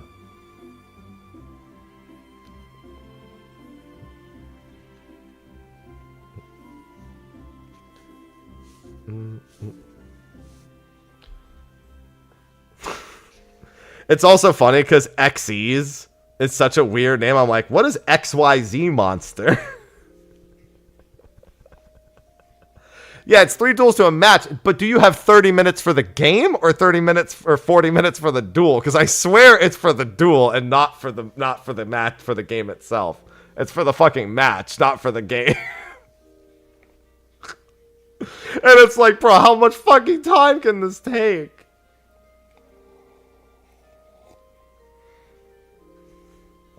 Apparently, Konami actually actively supports Goat and Edison in real-life tournaments as well. Like, apparently, like, at YCS, they actually do have, like, Goat and Edison tournaments on top of the, like, modern. No, somebody told me, I think I remember hearing a story that there was, like, tournaments at YCS. I mean, there's no way to know if they'll do something about it, Wabbit. All I can do is make the video that I made, and that's the end of it. Well, everyone's in quotes, I know, right? Can you target dummy? I mean, if you played in Shadowbringers, not much has really changed since then. Gishi FTK. Oh, I know that one. I know exactly which FTK you're talking about, TJ.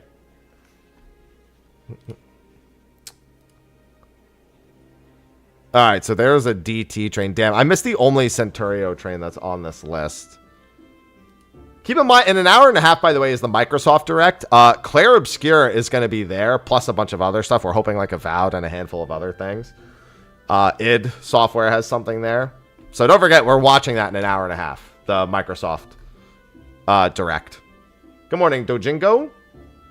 Bro, Claire Obscure, my most anticipated RPG of the year. Easily. Easy, easy, easy.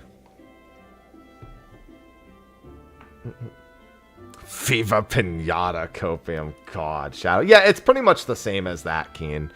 With, like, you know, some flashier skills and some skills chained together.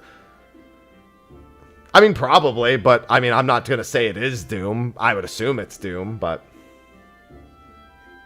I'd assume we're getting a Claire Obscure launch date, Doom launch date. Avowed we already know is next month.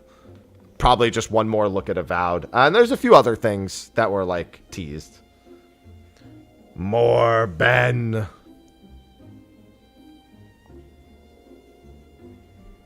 Mm-mm. 5 weeks until Monster Hunter. You already fucking know it. What's going on, Ventus? Yeah, we're going to be monster huntering it up here. If you're looking for a lobby, this is a place where you will certainly be able to find a lobby for Monster Hunter. So, stop saying Silk Song. It's just torture at this point to bring up Silk Song.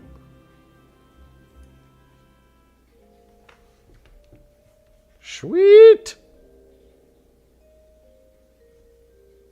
Oh, I need to do that. Okay. Sorry, I got an email for something I have to do. Not right this second, but... Yeah, I've got somebody sponsoring me for MTGX Final Fantasy. Just because I want to do pack openings. I really enjoy pack openings, but not so much playing. I honestly think if I had to play a TCG, it'd probably be Pokemon. Like, actually play it and not just collect cards for it. I actually still think it would be Pokemon. Yeah, summer is the collab. I've got a mom and pop card shop sponsoring me for that because they do online retail as well. They ship cards out. So they came to me with the idea of doing like, oh, we'll send you X amount of product. And then, you know, product's all yours, obviously. So, you know, if you want to sell the cards, make money off of it, go ahead. If you want to keep them, do whatever you want with it. And I was like, hell yeah.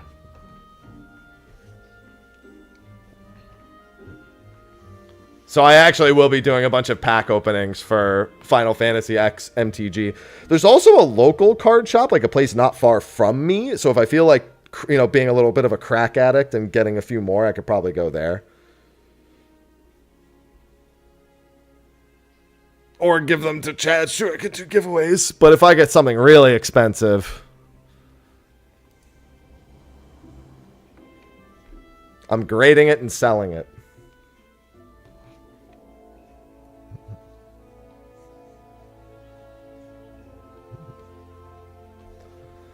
God, I haven't played Digimon. Dude, the Digimon card game on PlayStation 1 is still... It's up there with Pokemon TCG on the Game Boy for me. Those are my two favorite, like, card games. Pokemon TCG on Game Boy and Digimon TCG on PlayStation 1. Both very, very good card game video games. Everyone knows the fucking Pokemon TCG on Game Boy, how fucking good that was. I don't care for the Pocket app. I don't want to spend... Here's the thing. I know I'll spend money on it, and I don't want to spend money on digital cards. I'd rather spend them on physical cards. That's just self-awareness. Why pretend otherwise? Right? I'd rather accrue something that has some form of perceived value than just open the free packs. If I really just wanted to open free packs, there's websites that like let you simulate it.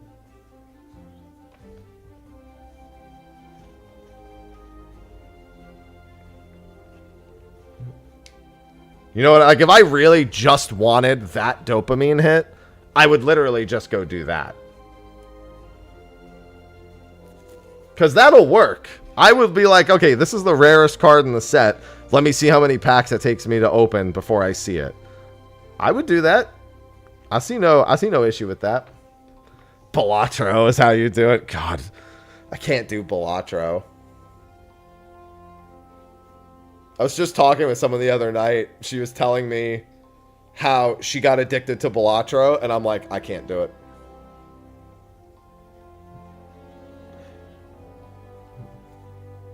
Yeah, TCG Shop Simulator is another way to do it.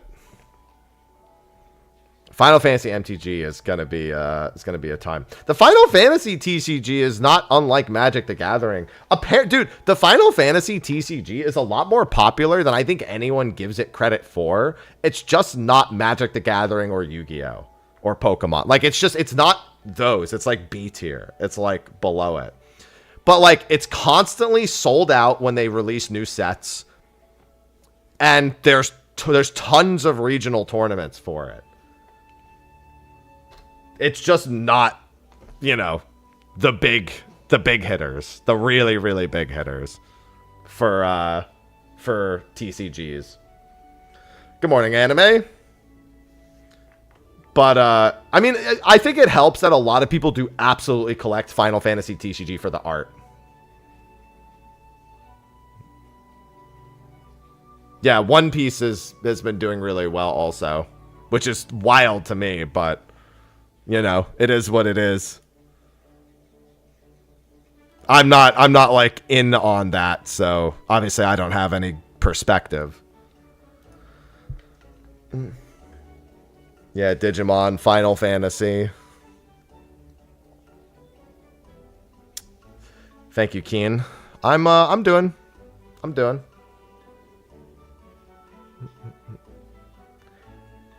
Yeah, anime. I think people just really like collecting cards, man. I think at the end of the day, if it brings you joy, do it. As long as it doesn't hurt you or anyone else.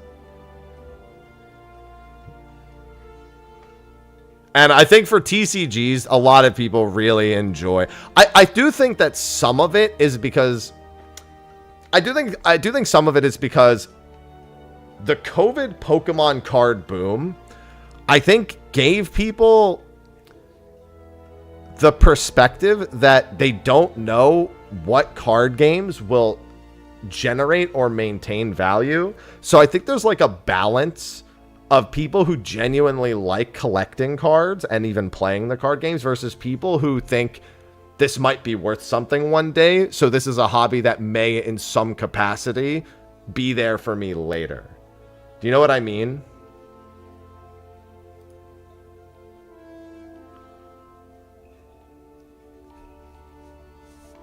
Like, people can hold on to like cards and art and they can just treat them really well and make sure they're properly stored.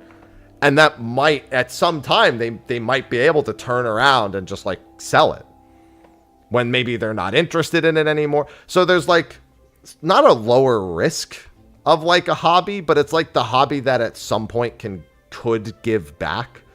Like, in a tight spot. It's like it's like an investment and or, like, a hobby with a potential rebate down the line.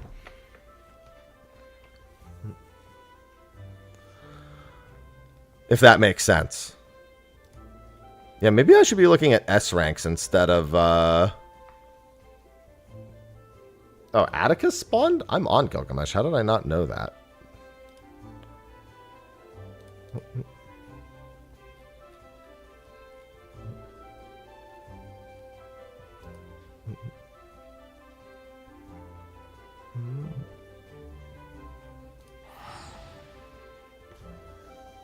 I'm in the link shell. I just didn't see it.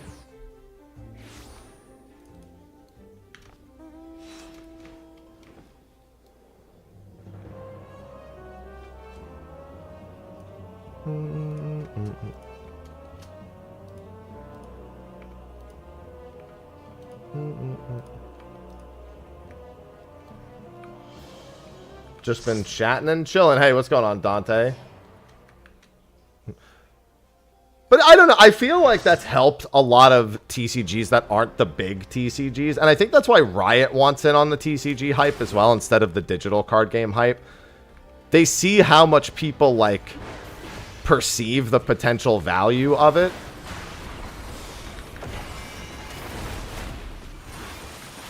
And so they know people are probably more likely to spend more. Legends of Runeterra was a great idea for what it was.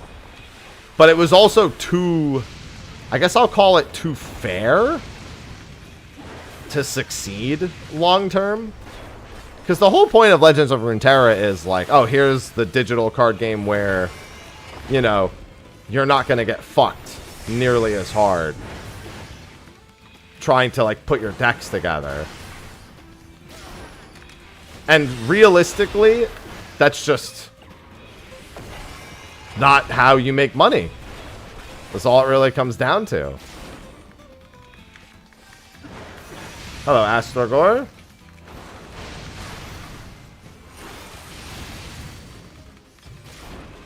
Yeah, it's a physical gacha. That's all TCGs are. They're physical gachas. It's nothing more complicated than that.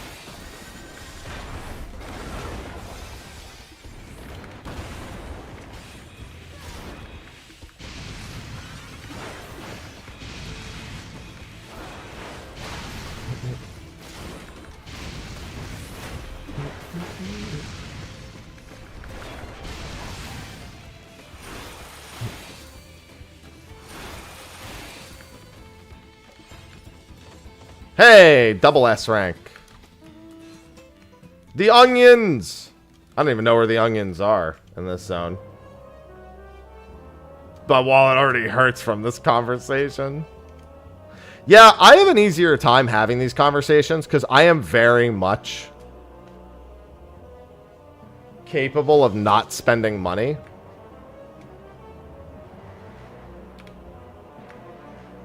If that makes sense. I'm like very good at being like, that's cool, but no. Yeah, Gachapon was physical, but now like gacha as it's used now is digital. And most people don't pay any mind to the original Gachapon.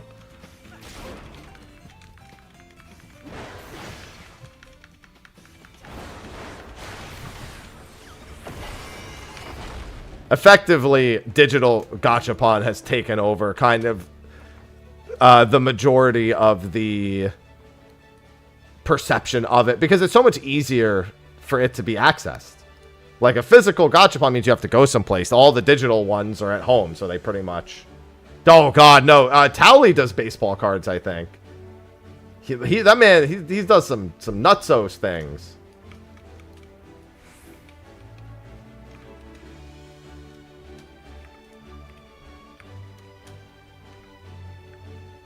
He goes through cards like you wouldn't believe.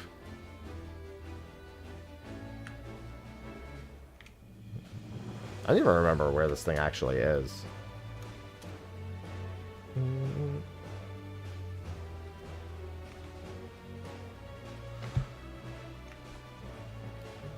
Yeah, he does. I'm pretty certain he does baseball cards. I think he does sports cards in general. But I know he does baseball cards. Towley loves his gambling, though. I haven't been on a Vegas trip with Towley in a long-ass time. I gotta join him out there for a trip at some point. What about Arcane, Marcier? What about Arcane?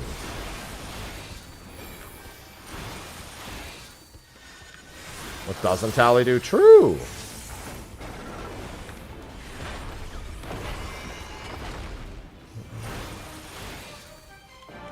Also,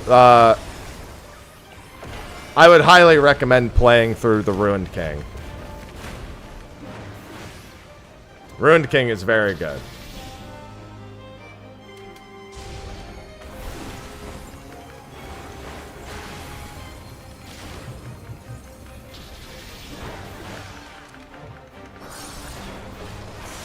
Yeah, man, that's the thing. Like, if I opened packs, I would just sell the cards.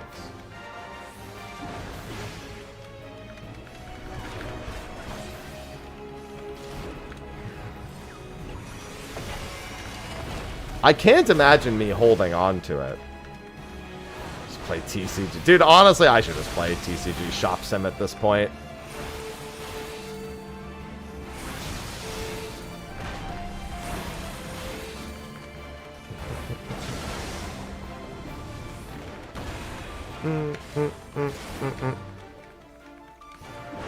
The Pokemon mod. I'm always afraid about Pokemon mods, dude. I'm always afraid that, like, Nintendo is gonna show up with a fucking sniper rifle and they're gonna Mustadio me.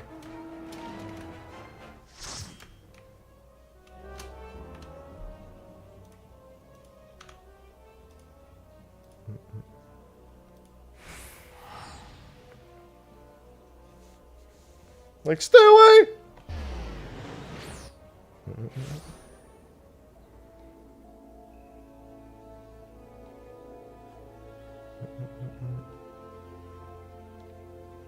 Should be afraid. Yeah, dude, I wouldn't. I just don't even want to mess.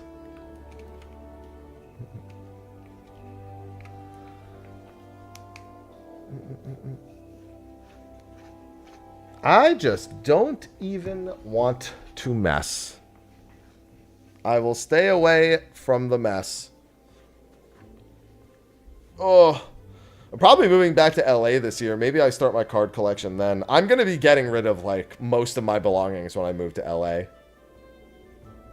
A lot of that stuff behind me, I'm going to be getting rid of. I'll be selling it and or giving it away for the most part. I just kind of want to, like, clean house on, like, everything that isn't my kitchen. I'm getting rid of chat. Definitely making sure to get rid of chat.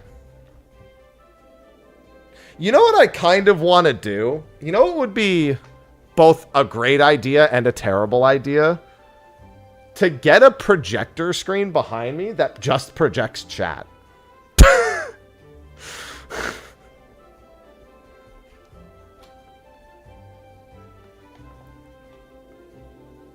I feel like, wouldn't it be funny to just, like, if I do something dumb and there's just a billion Keck W's behind me?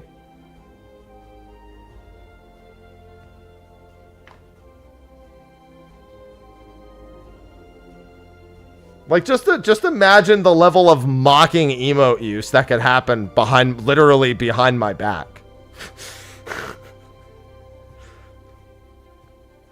Moving because I don't want to live in NorCal. I had to stay in NorCal for at least one more year.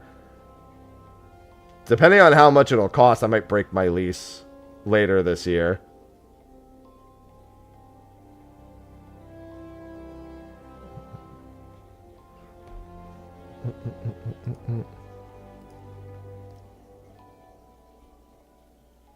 Do a green screen?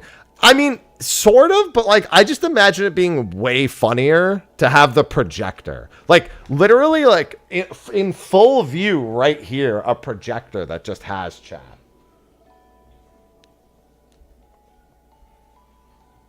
Because then you can, I feel like you could do some more creative things with it like that.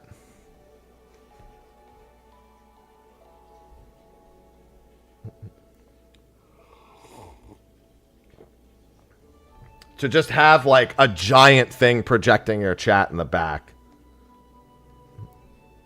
Yeah, and you can use it for more than just chat, to be fair. State of the Realm topic, we're going to be talking about State of Dawntrail with Garrett and Kyle. We're going to be going over their adventures as newer players in the modern day of 14. What that experience was like, and then getting into their endgame experiences versus their previous MMO experiences, etc. We have the Grinding Gear guys, Garrett and Kyle. They're finally caught up, and we are allowed to have them on the show.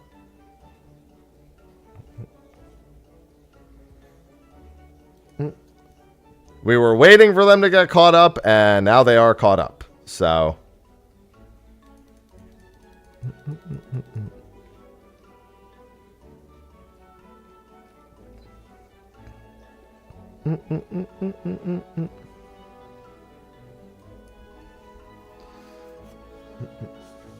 Projector.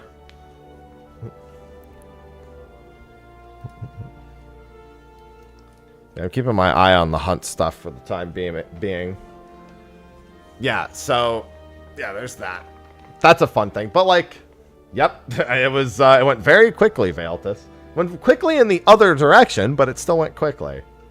Computer. Yep.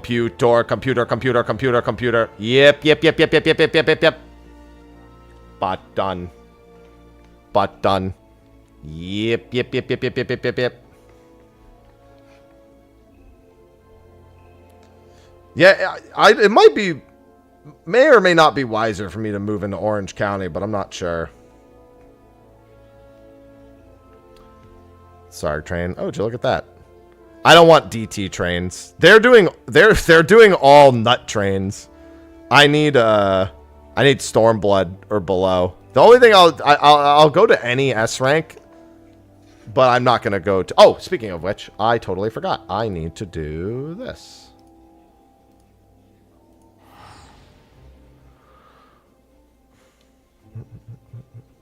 Yeah, I was thinking Orange County potentially. I beat the base game. I didn't finish the epilogue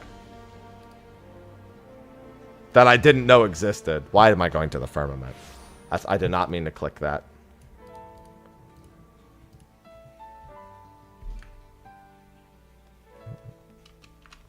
Born in Anaheim. I like Anaheim. The thing is I want to be really close to an airport, so I'm still thinking I might actually try to move back into the exact building I lived in. When I lived in last time I lived in LA, because I really liked that building. It had a lot of good amenities. It was affordable, good cost for the space. The 2-floor townhouse there was like 2.8 grand a month. Like in LA, that's great. I live in fucking San Francisco. Think I don't know about rent prices? It's even worse up here. That's another reason I want to leave. I can save like $600 a month and still get the same or more space.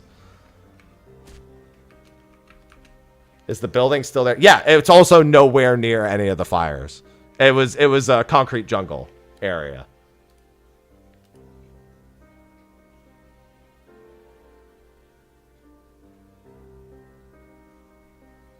I would also not be able to see any of my friends and live in isolation if I lived there.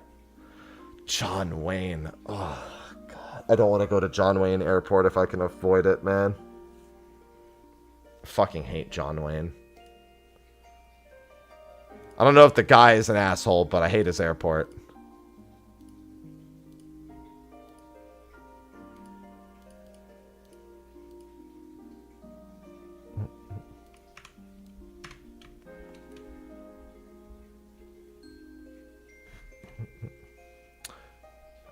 Yeah, welcome to renting in Southern California. A house would be like 1.2 million if I wanted it to be in a decent spot. I have no intention of getting involved in that. I would have to have so much money.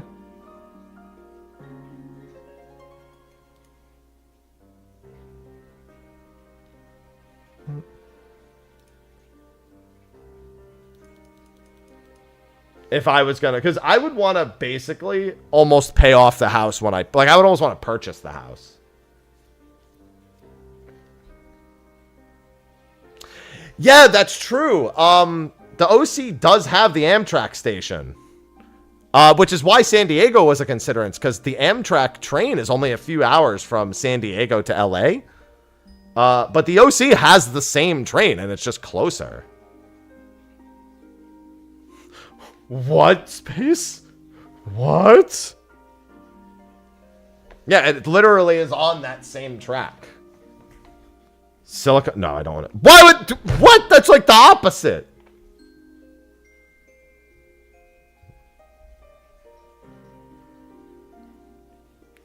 Dude, that Amtrak train is so comfortable. It's such a good way to travel between San Diego and LA and everywhere in between. Like, I loved that train when I lived in San Diego. I'm not moving in the middle of a place where I know nobody and is inconvenient to my business. That's not happening. I also, I'm waiting to hear back from PAX to see if I am getting media tickets. They've started sending them out, but they started sending them out before I even applied. So I need to keep an eye out because I was planning on going to PAX East this year.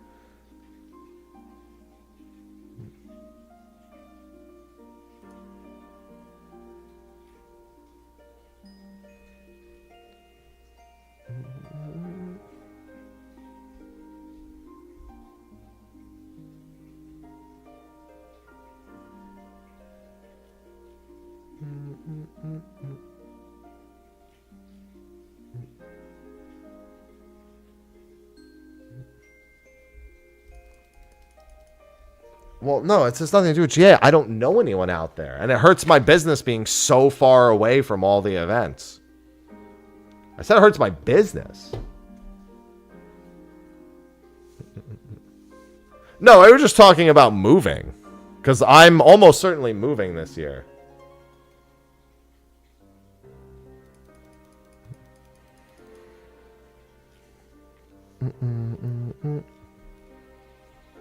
Being in LA is just, being in Southern California is just way better for me. There's a lot more opportunities. There's a lot more airports. It's just way easier for me to be there. And still less expensive than where I am now. Crazy enough as it is. Still less expensive. Let me head back to the Aetheryte. Ivy looks so comfy.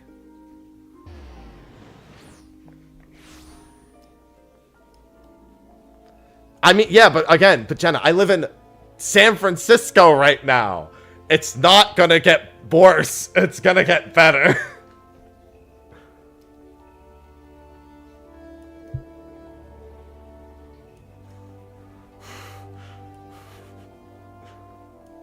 So, yeah, it's gonna be an improvement for me. Yeah, I wouldn't recommend it. It wasn't my choice to live up here. I just kind of got stranded up here. Looking to do... I just want to be able to go to, like, events and shit. Like, if Square wants me to come into the office and I live in the LA or the Southern California, easy. Easy thing to do for the day, right? If I want to go to, like... I've got friends that go to AX every year, and they're like, oh, are you going to come to AX? And I'm like, why would I go to AX? I don't, like, know anything about anime. Like, to see us... And I'll be like, that's an expensive, hey, how you doing? Maybe if I lived in the LA area or in OC or something, I would consider doing it.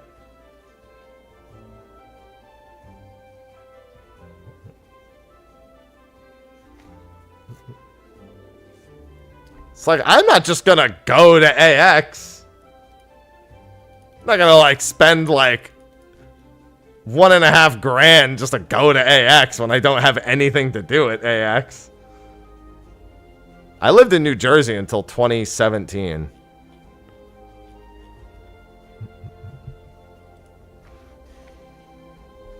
I no, my college was in New Jersey.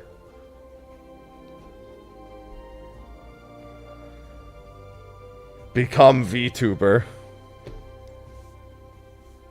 You know how expensive it is and how fucking... I feel bad for anyone doing VTubing now that isn't already like an established name, because unless your artist is like hyper dedicated to you, it's like so fucked. Everyone I know has like horror stories about getting like assets and rig work done and everything.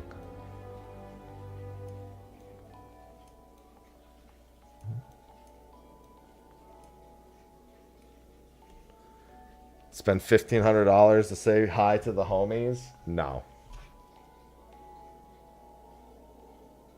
No, I wouldn't.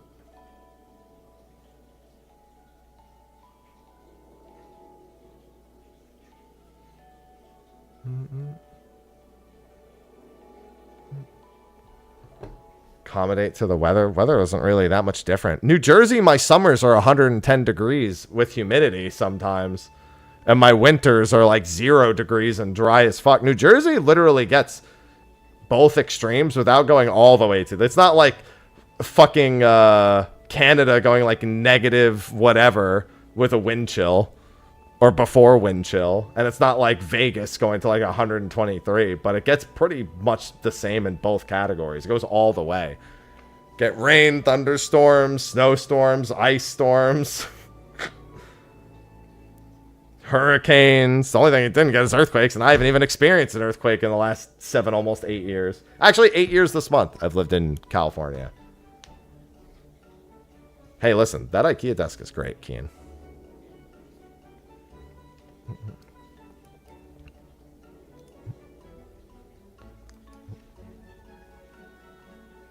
There's just, yeah, I would just rather be in Southern California.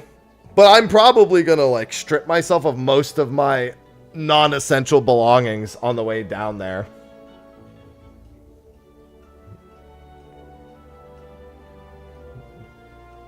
I've already kind of started doing that. I went through and, like, got rid of a bunch of non-essentials once already. And I'm probably going to continue. It's funny. So you know how I decide when I want to actually throw shit out? Oh, shit, I just remembered. I'm not wearing my... it doesn't matter. I'm not wearing my Fitbit, so I'm probably missing, like, 1,200 steps for the day. That's fine. It's not like it's a big deal. I'll get the 10,000 all the same.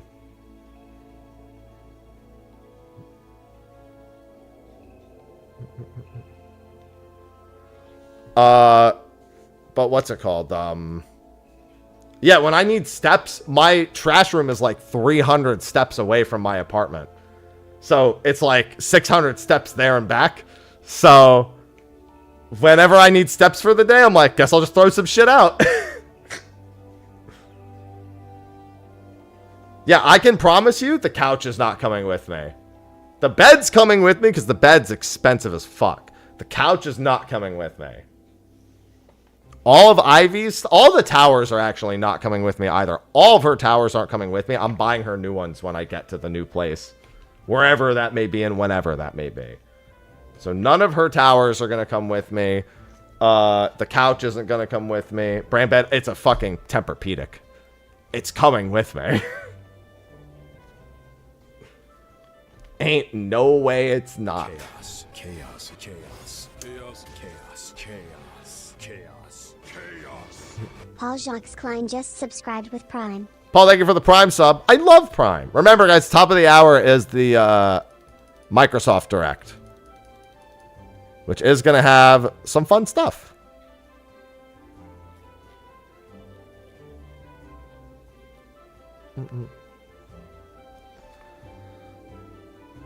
Yeah, not throwing out a Tempur-Pedic.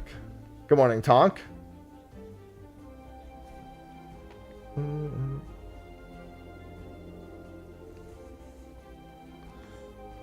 I'm just very minimalist. I don't really value objects as much as I value experience or people.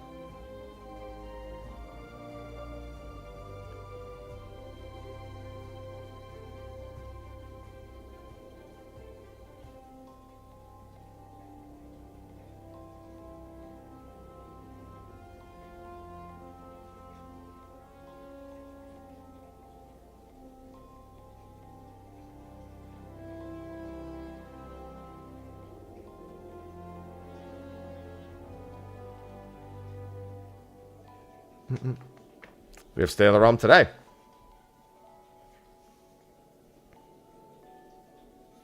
You adore yours? I'm sorry, I started reading something and my brain blasted out.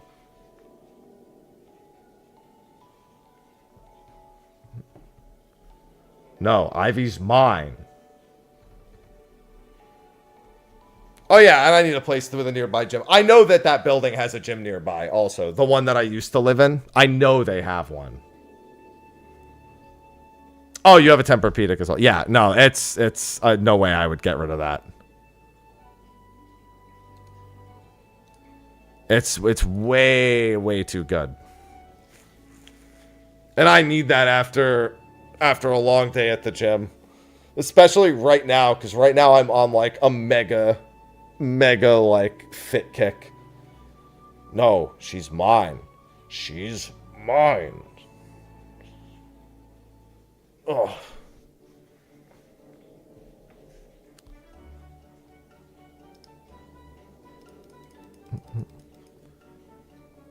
My diet is very strict right now. Well, it's not even strict. It's within a certain... it's very monitored. Yesterday, though, I made beef tacos. Sliced up some tomatoes. Got some lettuce. Caramelized some onions. Put the beef in with a few peppers. Oh. Had them on some nice, delicious tortilla wraps. High protein tortilla wraps. I spent like 40 minutes on those fucking onions. No, she's sleeping. I don't want to disturb her. The rotisserie. Now that's some high quality. That's some high quality technology. A rotisserie. That's one I don't have. Yeah, my kitchen stuff is the only stuff I probably wouldn't get rid of. I do need to buy a new pan. I need to buy like a carbon steel pan.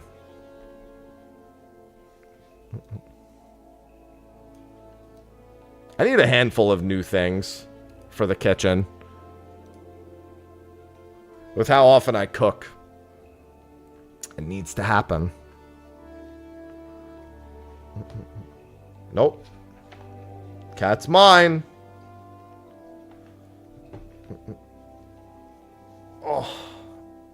fucking shoulders. My workouts have also been a lot longer, too. Yeah, those tacos turned out pretty good. The hardest part, honestly, is I really like using cooking oil. When I'm trying to be strict about shit, going back to using cooking spray, it's fine. It doesn't, like, change my ability to cook, but it's way different.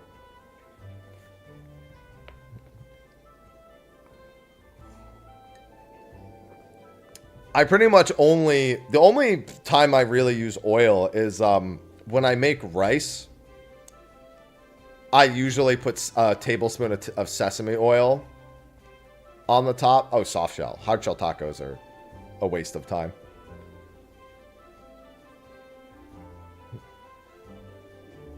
Hard shell tacos are just a fucking disaster like 80% of the time.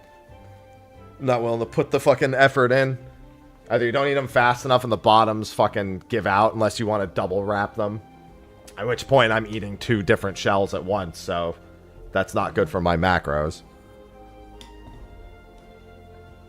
Or you bite into them and they just fucking fall apart. Yeah, sometimes I do tostadas. Sometimes I'll like bake a tortilla and just like put shit over and then put all the shit over the top and just do like a tostada. It's never a bad idea.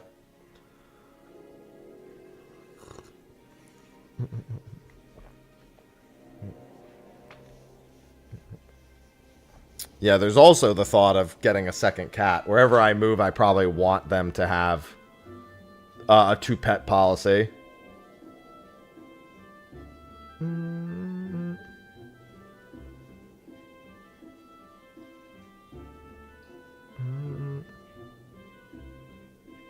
Burritos good. I mean, honestly, a burrito and a soft shell taco is just about how well it's folded. That's really it. No, the fat cat doesn't count. Yeah, dude, there are so many, like, things that I just don't... like I said, I just don't care about belongings. What's going on, Wicked? They're just not important to me. As long as I can work, I just don't have a connection to, like, physical objects. To one auction stream. A lot of that stuff I can't sell. So when companies send you, like, promotional gifts, it is under the pretense that you are not going to resell it. Because they are limited in terms of how many are sent. They do state on them, obviously, that they're not meant for resale. You're not supposed to. You can give them away. I was hoping to catch, like, a Stormblood train or something, but there's only been one all morning. And I missed a bunch of S ranks, too. I was hoping to get some more teleport tickets.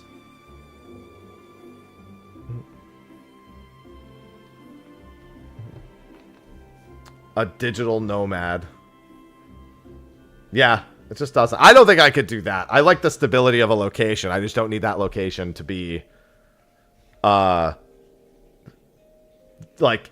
geared out to the teeth. Like, I don't need, like, you know, OLED. I don't need, like, LED lights and my fucking, like custom shit behind. Like, it just doesn't matter to me. Like, almost all of these things back here, minus, like, a couple, they're just not relevant to me.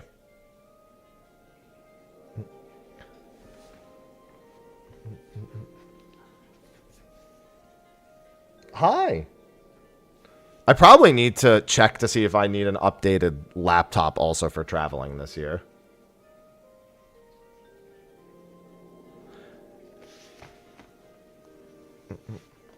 Yeah, that usually works. I mean, you also have your weekly B ranks as well. I just prefer catching trains.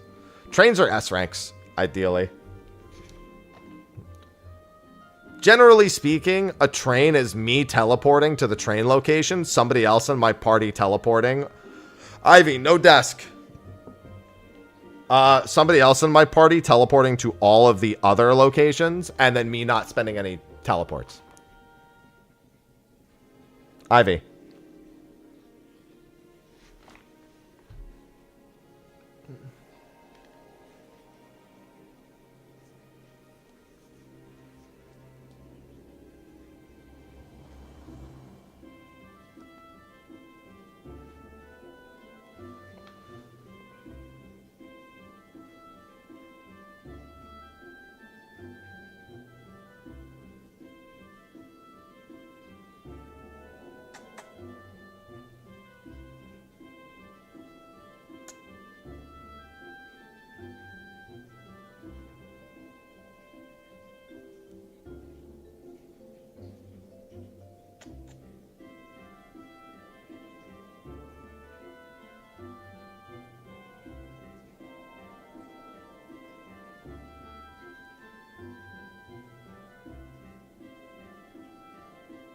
Hi.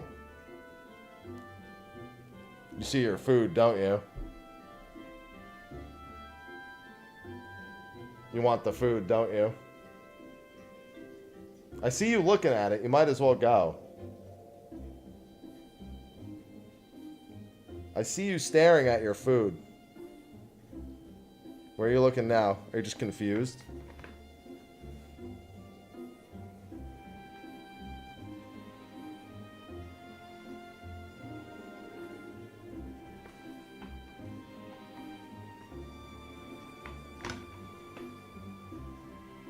I'm just a pit stop. I know how this works.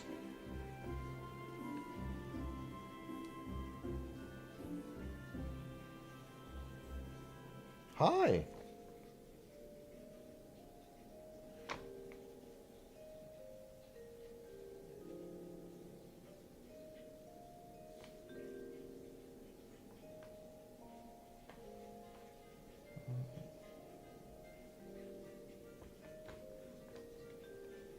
I see you looking at your food. Just go and eat it.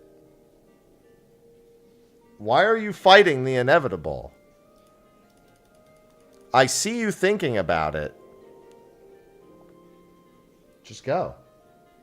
Don't be so afraid.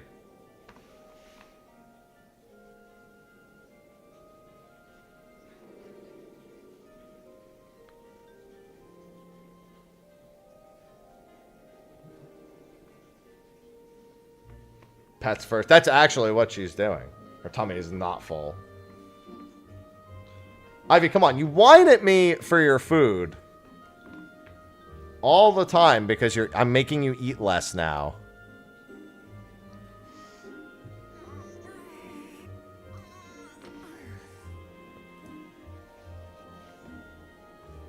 And now your priorities are all backwards.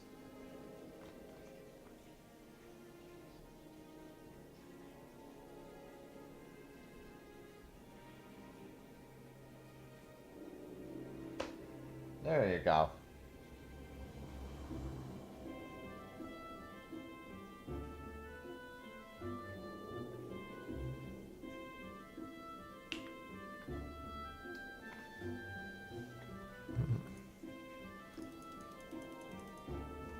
She needs it. And there she goes.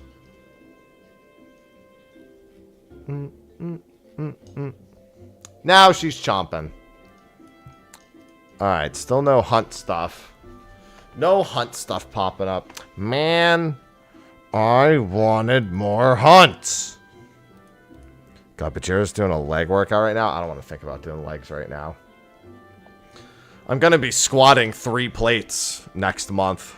So, I don't want to think about leg day right now.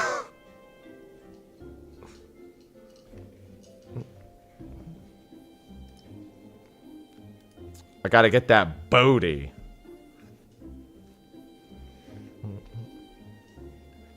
Gotta get them quads. Get that booty.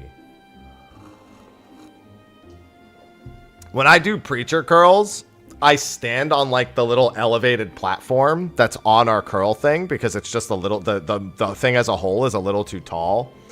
But I also do like a kind of squat while I'm on it. So my ass is just like, just backing that thing up. Just all ass all day.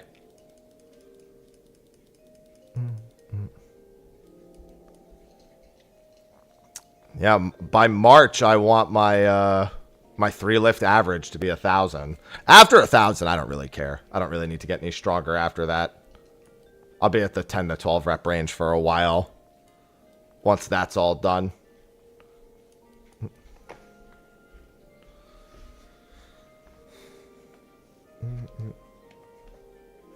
It's really my deadlift and my squat where I have to get all of that too. It's so hard for me to generate chest strength. Gains have been huge. It could have been bigger if I was basically not out of the gym for like 2 months. After Aloha. Reggie, thanks for the 103 months. Reggie Brock just subscribed. It's funny Mr. Skull 'cause- 1227. Hi, Reggie. Thank you for the 103 months. You're here just in time. We've got 40 minutes until the Microsoft Direct. And maybe an S rank or two, or maybe even an A train or two before that. At this point, who fucking knows?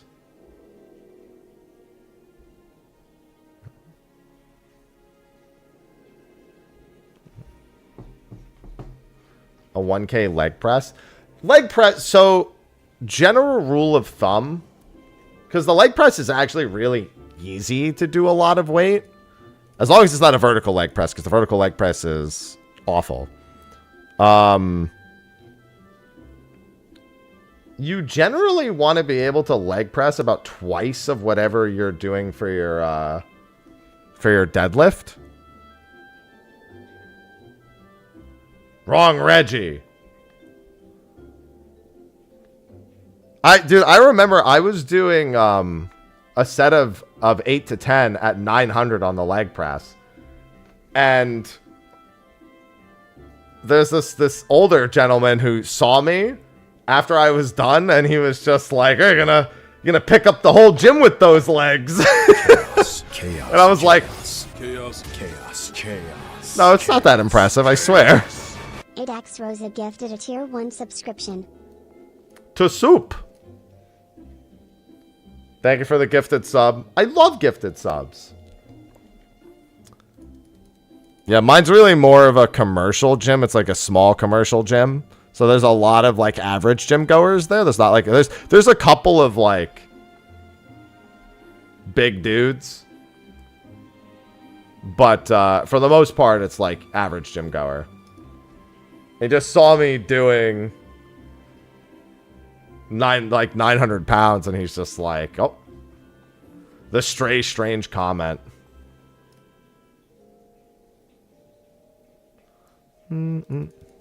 It will. So you might as well just do whatever pleases you, gaming. Hopefully they reverse that policy. Everyone I know who would be in touch with Twitch also was not a fan of it, so hopefully the message got across. Strange comment. I remember, that's not even the only strange comment I've gotten. I remember there was like also a different older gentleman riding his bike. Whatever, I'm walking to the gym, he rides his bike past me. And what did he say to me? He said like, I don't remember what it was. It was along the lines of like it wasn't do work or like, I think he said, "Go get him, man." No, I don't live in LA. Not yet. Anyway. He said, "Go get him, man." Like, all I was doing was walking to the gym, and it just bike rides by and like fucking just rides right by me and says it. "Go get him, Tiger." No, yeah, he did. He said, "Go get him, Tiger." That's what he said. "Go get him, Tiger." Silver Dragoner gifted 5 subscriptions to the community. Silver, thank you for the 5 gifted subs. Oh, look, a scam train. We had so many gift subs and scam trains last month, dude. It's not even that sound is like ingrained into my head. Go get him, Tiger. Dude, I don't even know. He sensed the gym aura. I mean, when I'm in my gym shirt, it's pretty obvious. Oh, so funny thing.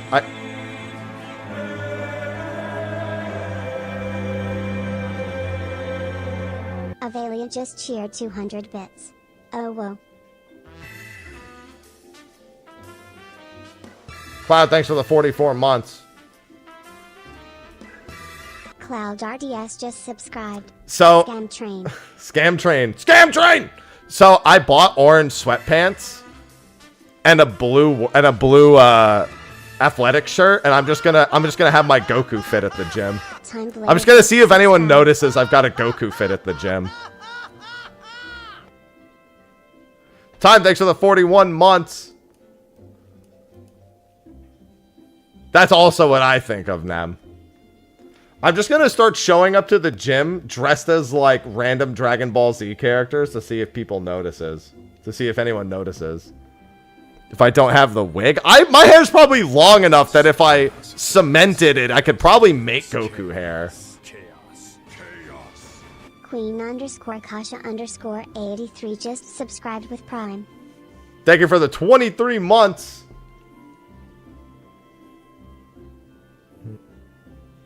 Go as Yamcha and what? Lay on the floor the whole time? No, I'll just tape my nose close to my face, Jenna. That's it. The blue wristbands to go with it. Yeah, you're probably right. I should get the blue wristbands. What? Yeah, that's what it's. If I go as Yamcha, it's just gonna lay on the floor. Just do this the whole fucking time. Just literally go to like yoga section, like get one of the yoga mats and just do.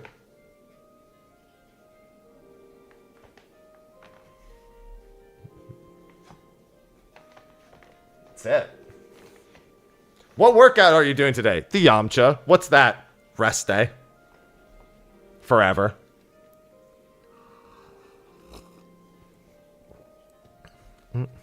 No, a Yamcha day would be playing baseball. What's that? Dying. That's like a leg day, I guess. Honestly, when I'm done with leg day, that Yamcha comes after leg day. That's really all it is. You finish leg day and then you just...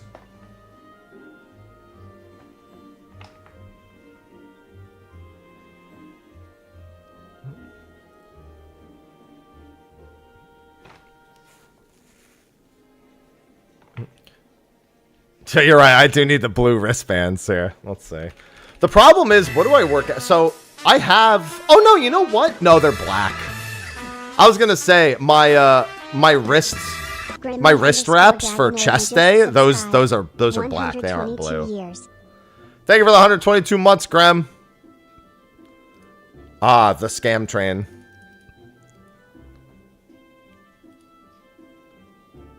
It's always good seeing a scam train in the morning, especially when in half an hour we've got the Microsoft thing. Let's get hair like Vegeta. It'll be more of a rest day, a Yamcha day, or a Beerus day. A Beerus day. My man's just eating the whole time. Eats like 1 billion pizzas. Jesus, that train is taking forever. Yeah, I only want Stormblood. I only have half an hour anyway before the Microsoft event. I'll probably swap over to that soon.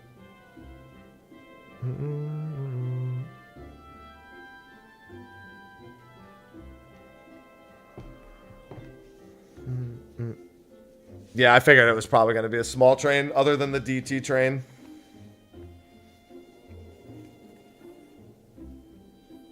Yeah, if anything, it would be best for me to wear the Goku outfit on leg day. Leg or back?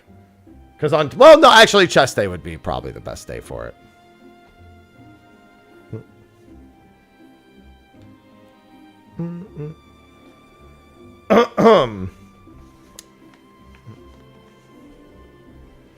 Well, I mean, we know Claire Obscura is there. Goku on squat day. I'm actually changing my schedule for the week. Or I'm changing my my split tomorrow. I was doing legs, chest, back, shoulders. And I would do... what's it called? I would do biceps sometimes on leg day as well. I'd leg and back, and then triceps on chest and shoulders. And then abs twice a week filtered in there. Or, I'm sorry, abs every third workout. Which usually ends up being twice a week.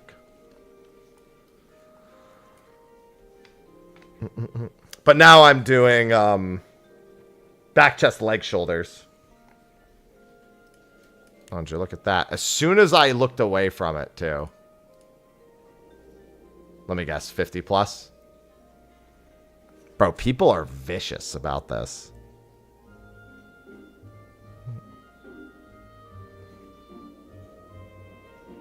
Always vicious. Yeah, after this, I'll probably head over. But yeah, I need to start. I need to just start doing back before legs. Because when I want to go do back after legs, if I want to do deadlifts, my fucking hamstrings are usually already spent. So doing deadlifts when I'm already kind of spent just doesn't work. But when I do deadlifts, normally my hamstrings normally don't get affected too much. So I can usually do it the other way around.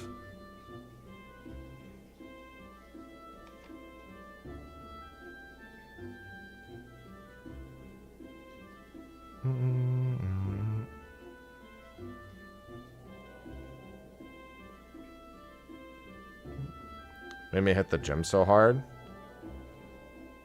Oh, it was when I went to London. I just hated being so fucking winded. And I needed new clothes when I got to London because my clothes didn't really fit me right.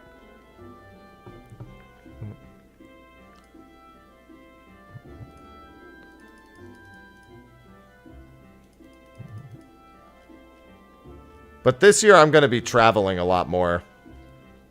So I want to make sure I'm set.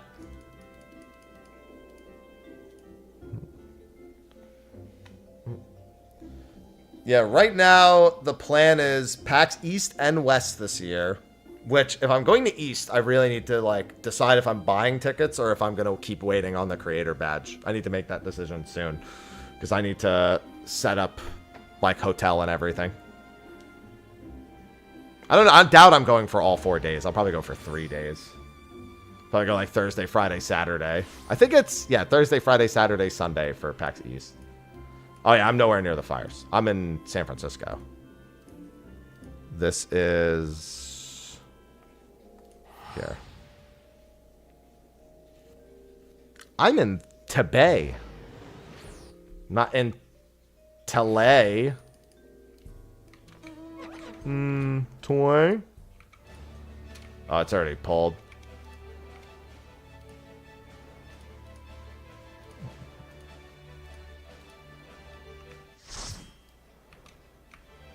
This one usually kills a bunch of people.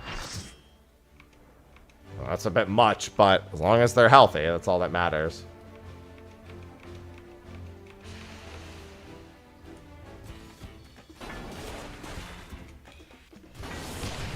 Don't worry, I'll be going to Southern California soon enough.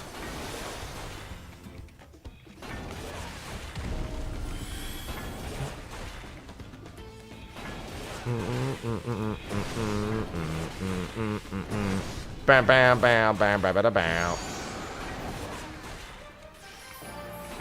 No, I want the other music.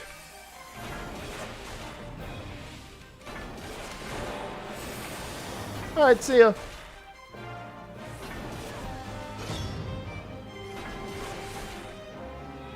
I like that the name of the person who is tanking it is non-player character.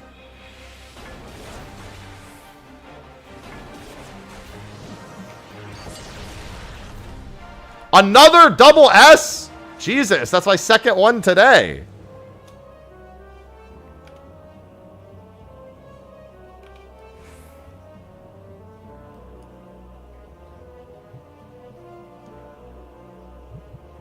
Onions are good. I love onions.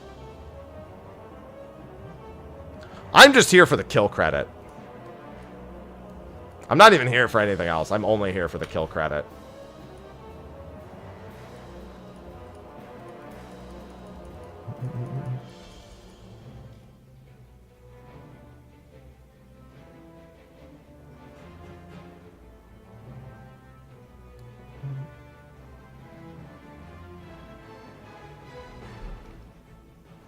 All the double S's.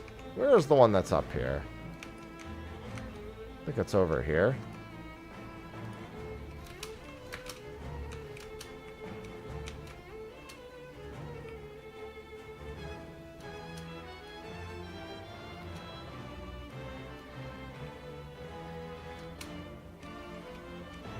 All pulled. Okay. I couldn't remember where the northeast one was. Alright, I'm just going to start heading over there then. Normally I can just fly around an area of the map and that they'll find it because they're pretty much like in the four corners of the map.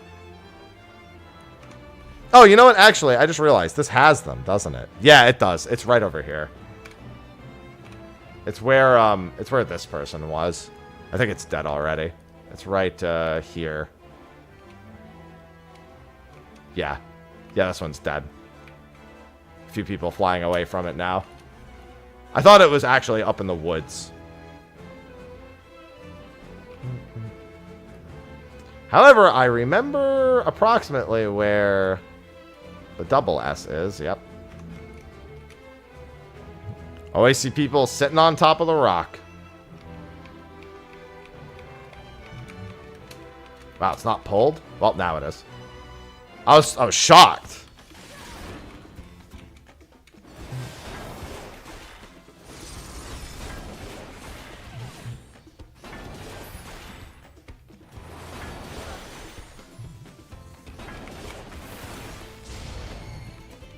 So some people get fucking fried there.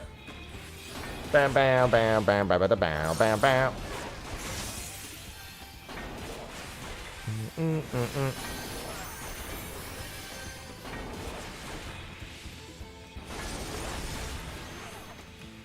The Sarg Mega Nut train will continue after this.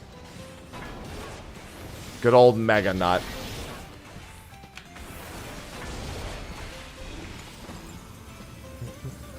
No, double S rank. My auto attacks, they're killing me.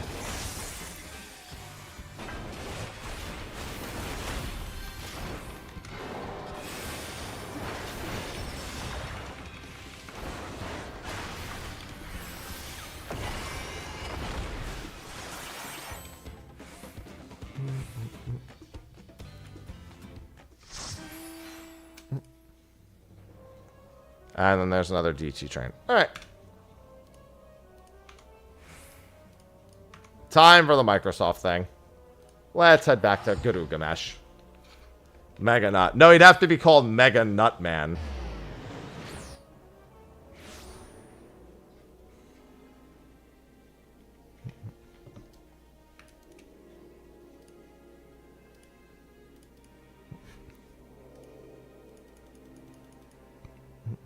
That sounds dirty. Only if you let it be.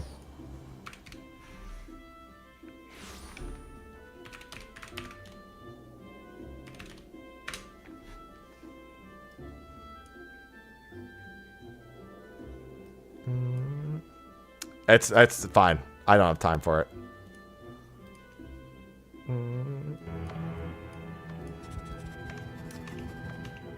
Alright, let me do this.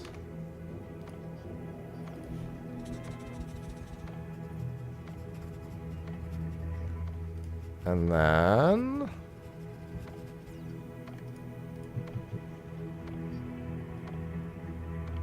we do this.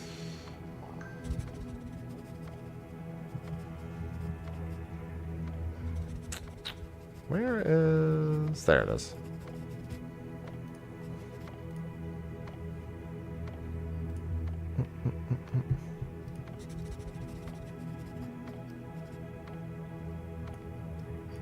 I gotta change the title, and then I gotta pee.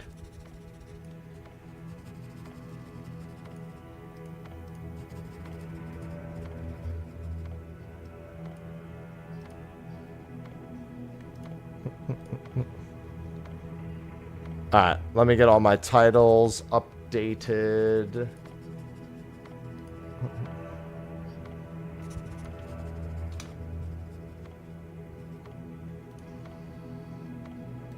Except for Twitter, because that one doesn't work.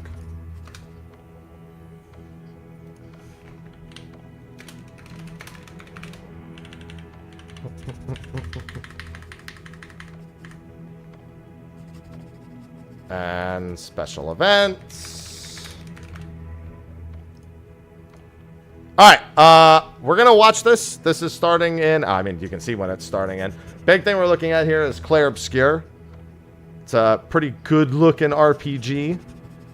That's the main thing that I'm looking forward to seeing here. I'm sure there'll be some other stuff as well. But I need to use the restroom real quick. So, get comfy, get your coffee, your waters, whatever. I will be right back.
Alright, we're good.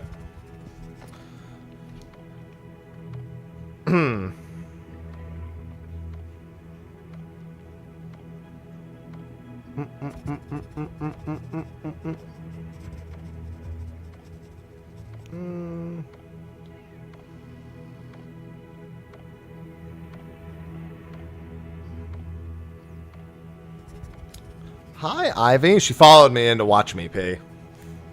Ivy loves coming into the bathroom and watching me pee. Come on. No, they can't count past 4 time. Past 4.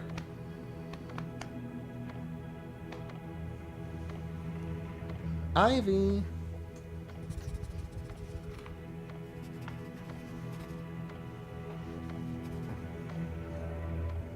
Look at her.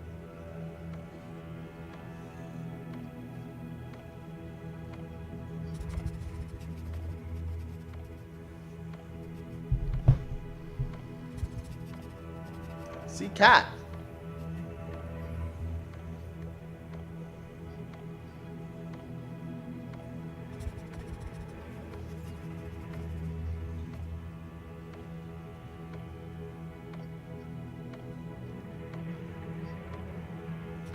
Yeah, Ivy gets abandonment when I go to the restroom.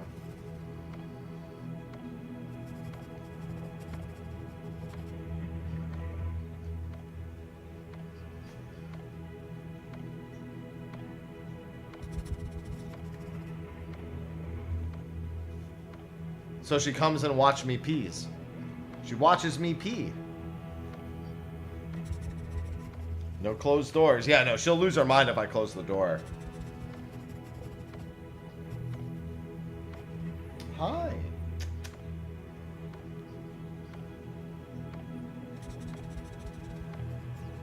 I like resting my legs on her tower here because my calves are just like, you can't see them right now, but my calves are just fucking huge.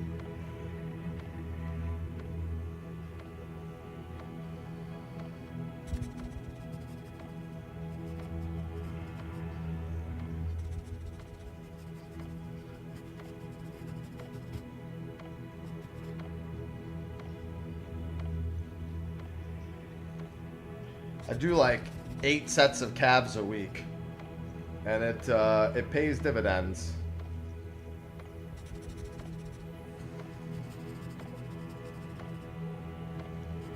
Those scribble drawing sounds are bugging me out, by the way. Hi.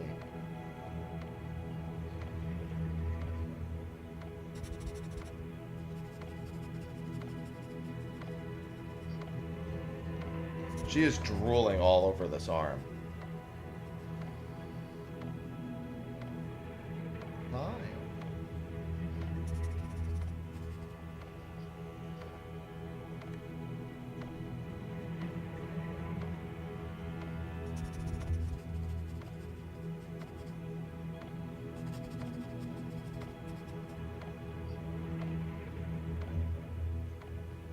Hello, Wojo. It sure is. It's in a little bit. It's a little bit over 2 hours. No, because if I go full screen, I have to move, and then she is not gonna like that. What's going on, Balana? Hi.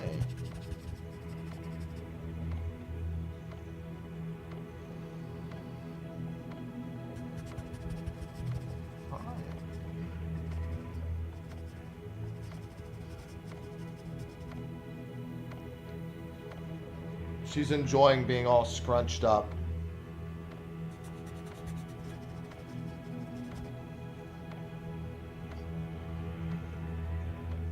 She is in absolute bliss right now. April 1st or 8th, Balana, one of the two. It depends on a 19 or 20 week cycle.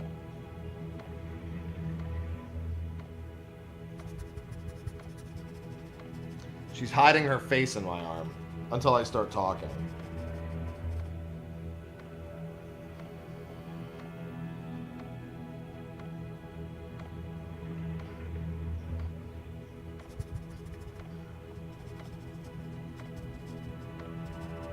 She never imagined this could be the life for her.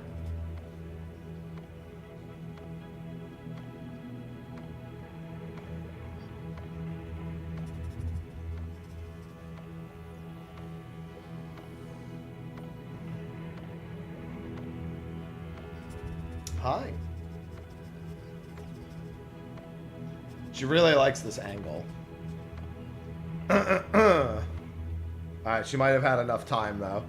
Oh, watch my nuts, Ivy. Oh, if you're gonna stand, please. Watch where you're standing, please. The balls.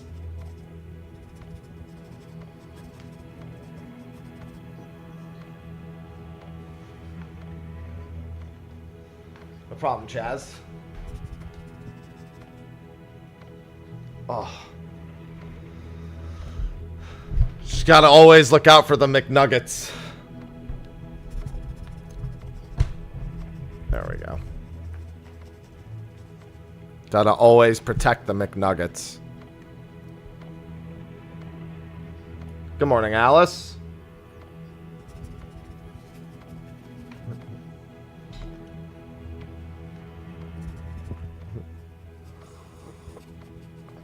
I am here for Claire Obscure more than anything.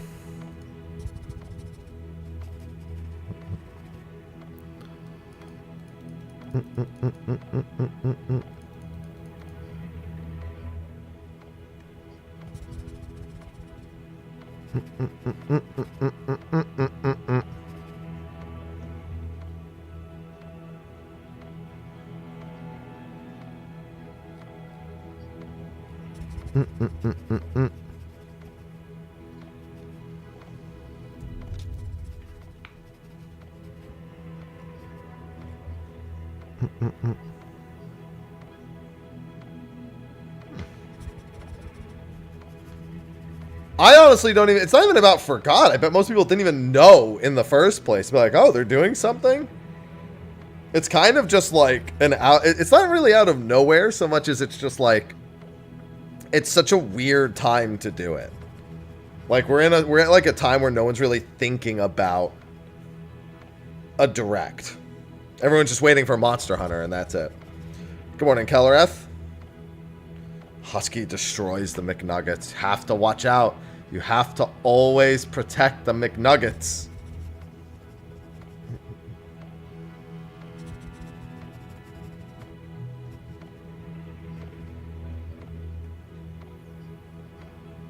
Man, it's crazy to think AVGN is getting a third game. No, we're here for Claire Obscure. Avowed's not even one of my, like, major considerations here. It's Claire Obscure's release date I'm hoping for. Which we know Claire Obscure is part of this. They've been talking about it, like, for the last week.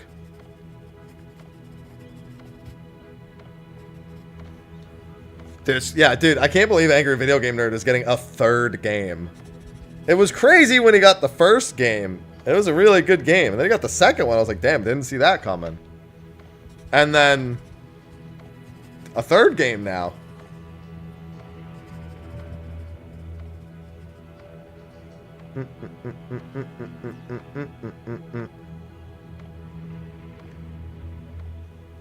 Pretty much, Nio. I'm in the same boat.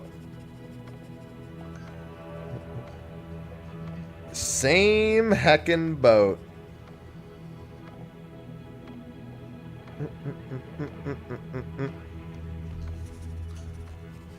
I got something to do that week before Monster Hunter. Hell yeah.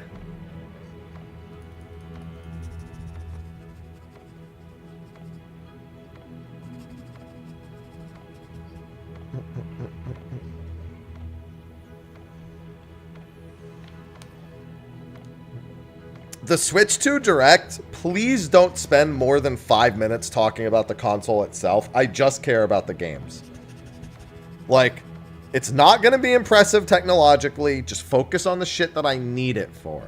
Because that's the only reason why I even want to buy a Switch 2. Nothing about it will impress me otherwise. And only things that are exclusive. Not stuff that'll be on other platforms. Because that's, I'm not playing it on the Switch if it's on any other platform.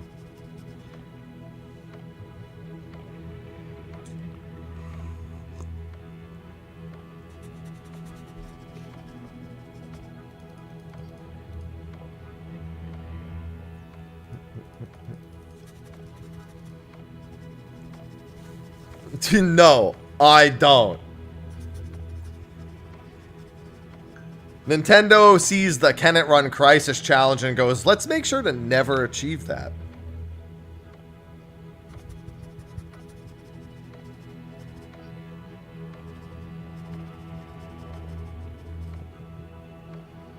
What if we just never achieve that?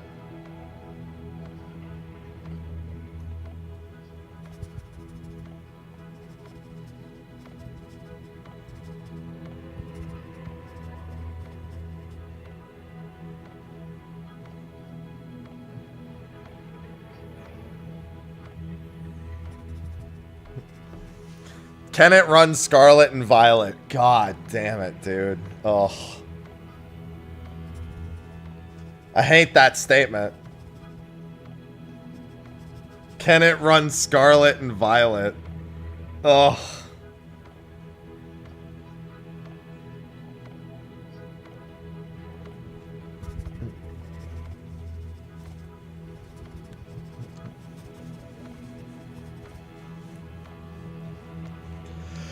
I mean, they're right. Like, I'm gonna get a Switch too because I don't want to miss any games. That's my favorite part about Microsoft. Their console's completely useless to me, but their conferences have the things I want to see.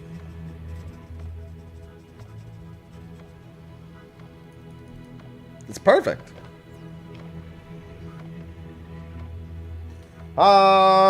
Sapenya. All right.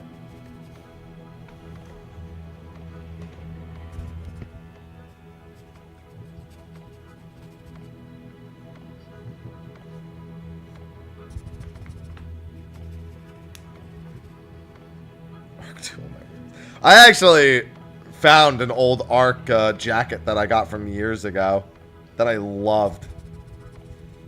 It was very comfortable when I got it, but I haven't worn it in such a long time. I did shoutcasting for an Ark event very briefly at PAX, I think. Ivy.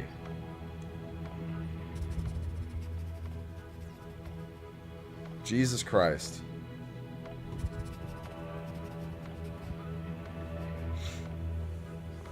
I mean, we've already seen the Switch 2. We know when the Direct is. We already know all that. They were like, fuck it, we're tired of the leaks. We'll do it ourselves.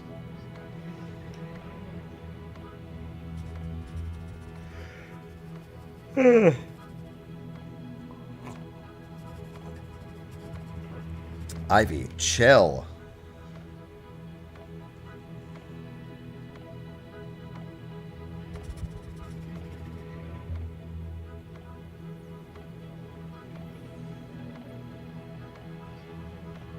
Chill. Ivy, chill.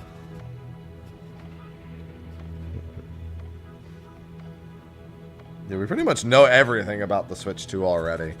They didn't talk about it that much, but that's because what did they need to do? All the leaks were already out about it. So they were just like, fuck it, here it is. We'll talk about it in April. We'll talk more about it in April. See you then.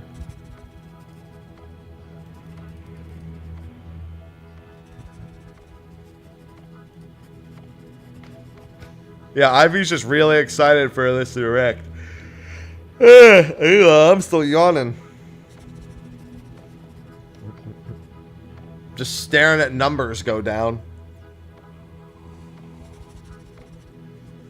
Well, I pray for this coffee to give me sweet release.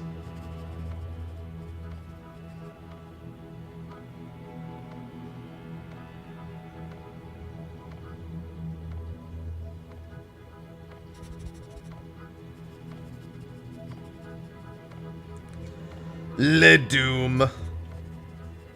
Hello, Doom stuff.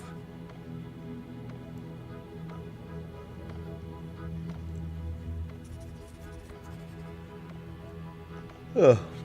I love Doom Guy.